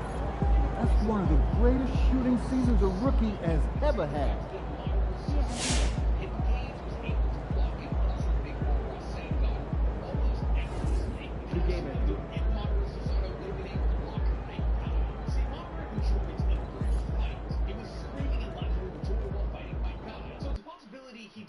Susanoo then, or ever really, to make sure that the odds weren't too stacked against his enemies. And upon my guy kicking the hole in Madara's chest, Madara needs a second to come back to life. However, while he's still recovering from the hole my guy kicked in his chest, he's able to react to Sage who six-packs Naruto and Block. And for all intents and purposes, when Madara only has one Rinnegan, Naruto and Sasuke after the Kakarot Block are way too much for him to handle. However, after Madara absorbs the Gotri into himself and awakens his second Rinnegan and his third Rinnegan in his forehead, he is way too much of an adversary for Apollo. So much so that Madara is able to pull off Infinite Tsukiyomi. And while lots will talk about Infinite Tsukiyomi, the premise of Infinite Tsukiyomi is the same. The Madara with Infinite Tsukiyomi is able to reflect his Rinne Sharingan off of the moon and put the entire world in Genjutsu. In essence, making his movie and having enough chakra to cast the entirety of the world in Genjutsu simultaneous. So what do we have? A man with Hashirama's almost limitless healing factor and planet durability, Hashirama's Senjutsu ability, Hashirama's wood release, 2 Rinnegan, Obrene Sharingan, enough chakra to place the entire world into Genjutsu simultaneously. Possibly the ability, while in this form, to still use Susano, and MS ability we don't even know, and with the Rinnegan, all of the abilities of the 6 paths, and Limbo Cones. Limbo Cones invisible to anybody without a Rinnegan or Siege. Limbo Cones capable of using Susano. And on top of this, since he's a 10-tailed Jinchuriki and able to use 2 secret orbs, there's no reason for us to assume he also can use Life is fucking crazy. all of this monster should be able to wield this Orbu with an Obito use and apparently strong enough to destroy and create the world. Mind you, Amara had 1 Rinnegan, not 3, stated that he was getting close to Hagoromo. A live version of Hagoromo, current version of Hagoromo. Hagoromo is literally God. Hagoromo is infinitely powerful. Hagoromo is an ethereal being that can travel between dimensions or fall into separate dimensions and pulls all of his power from the Pure Lands. Pure Lands being Naruto, canonical heaven. Since his power source is the Pure Lands, which is an entire dimension, Hagoromo has infinite power, on top of the fact that he has creation of all things jutsu, which allows him, with chakra, to make anything he wants. And since he has infinite chakra and the creation of all things, he can make whatever he wants. Hagoromo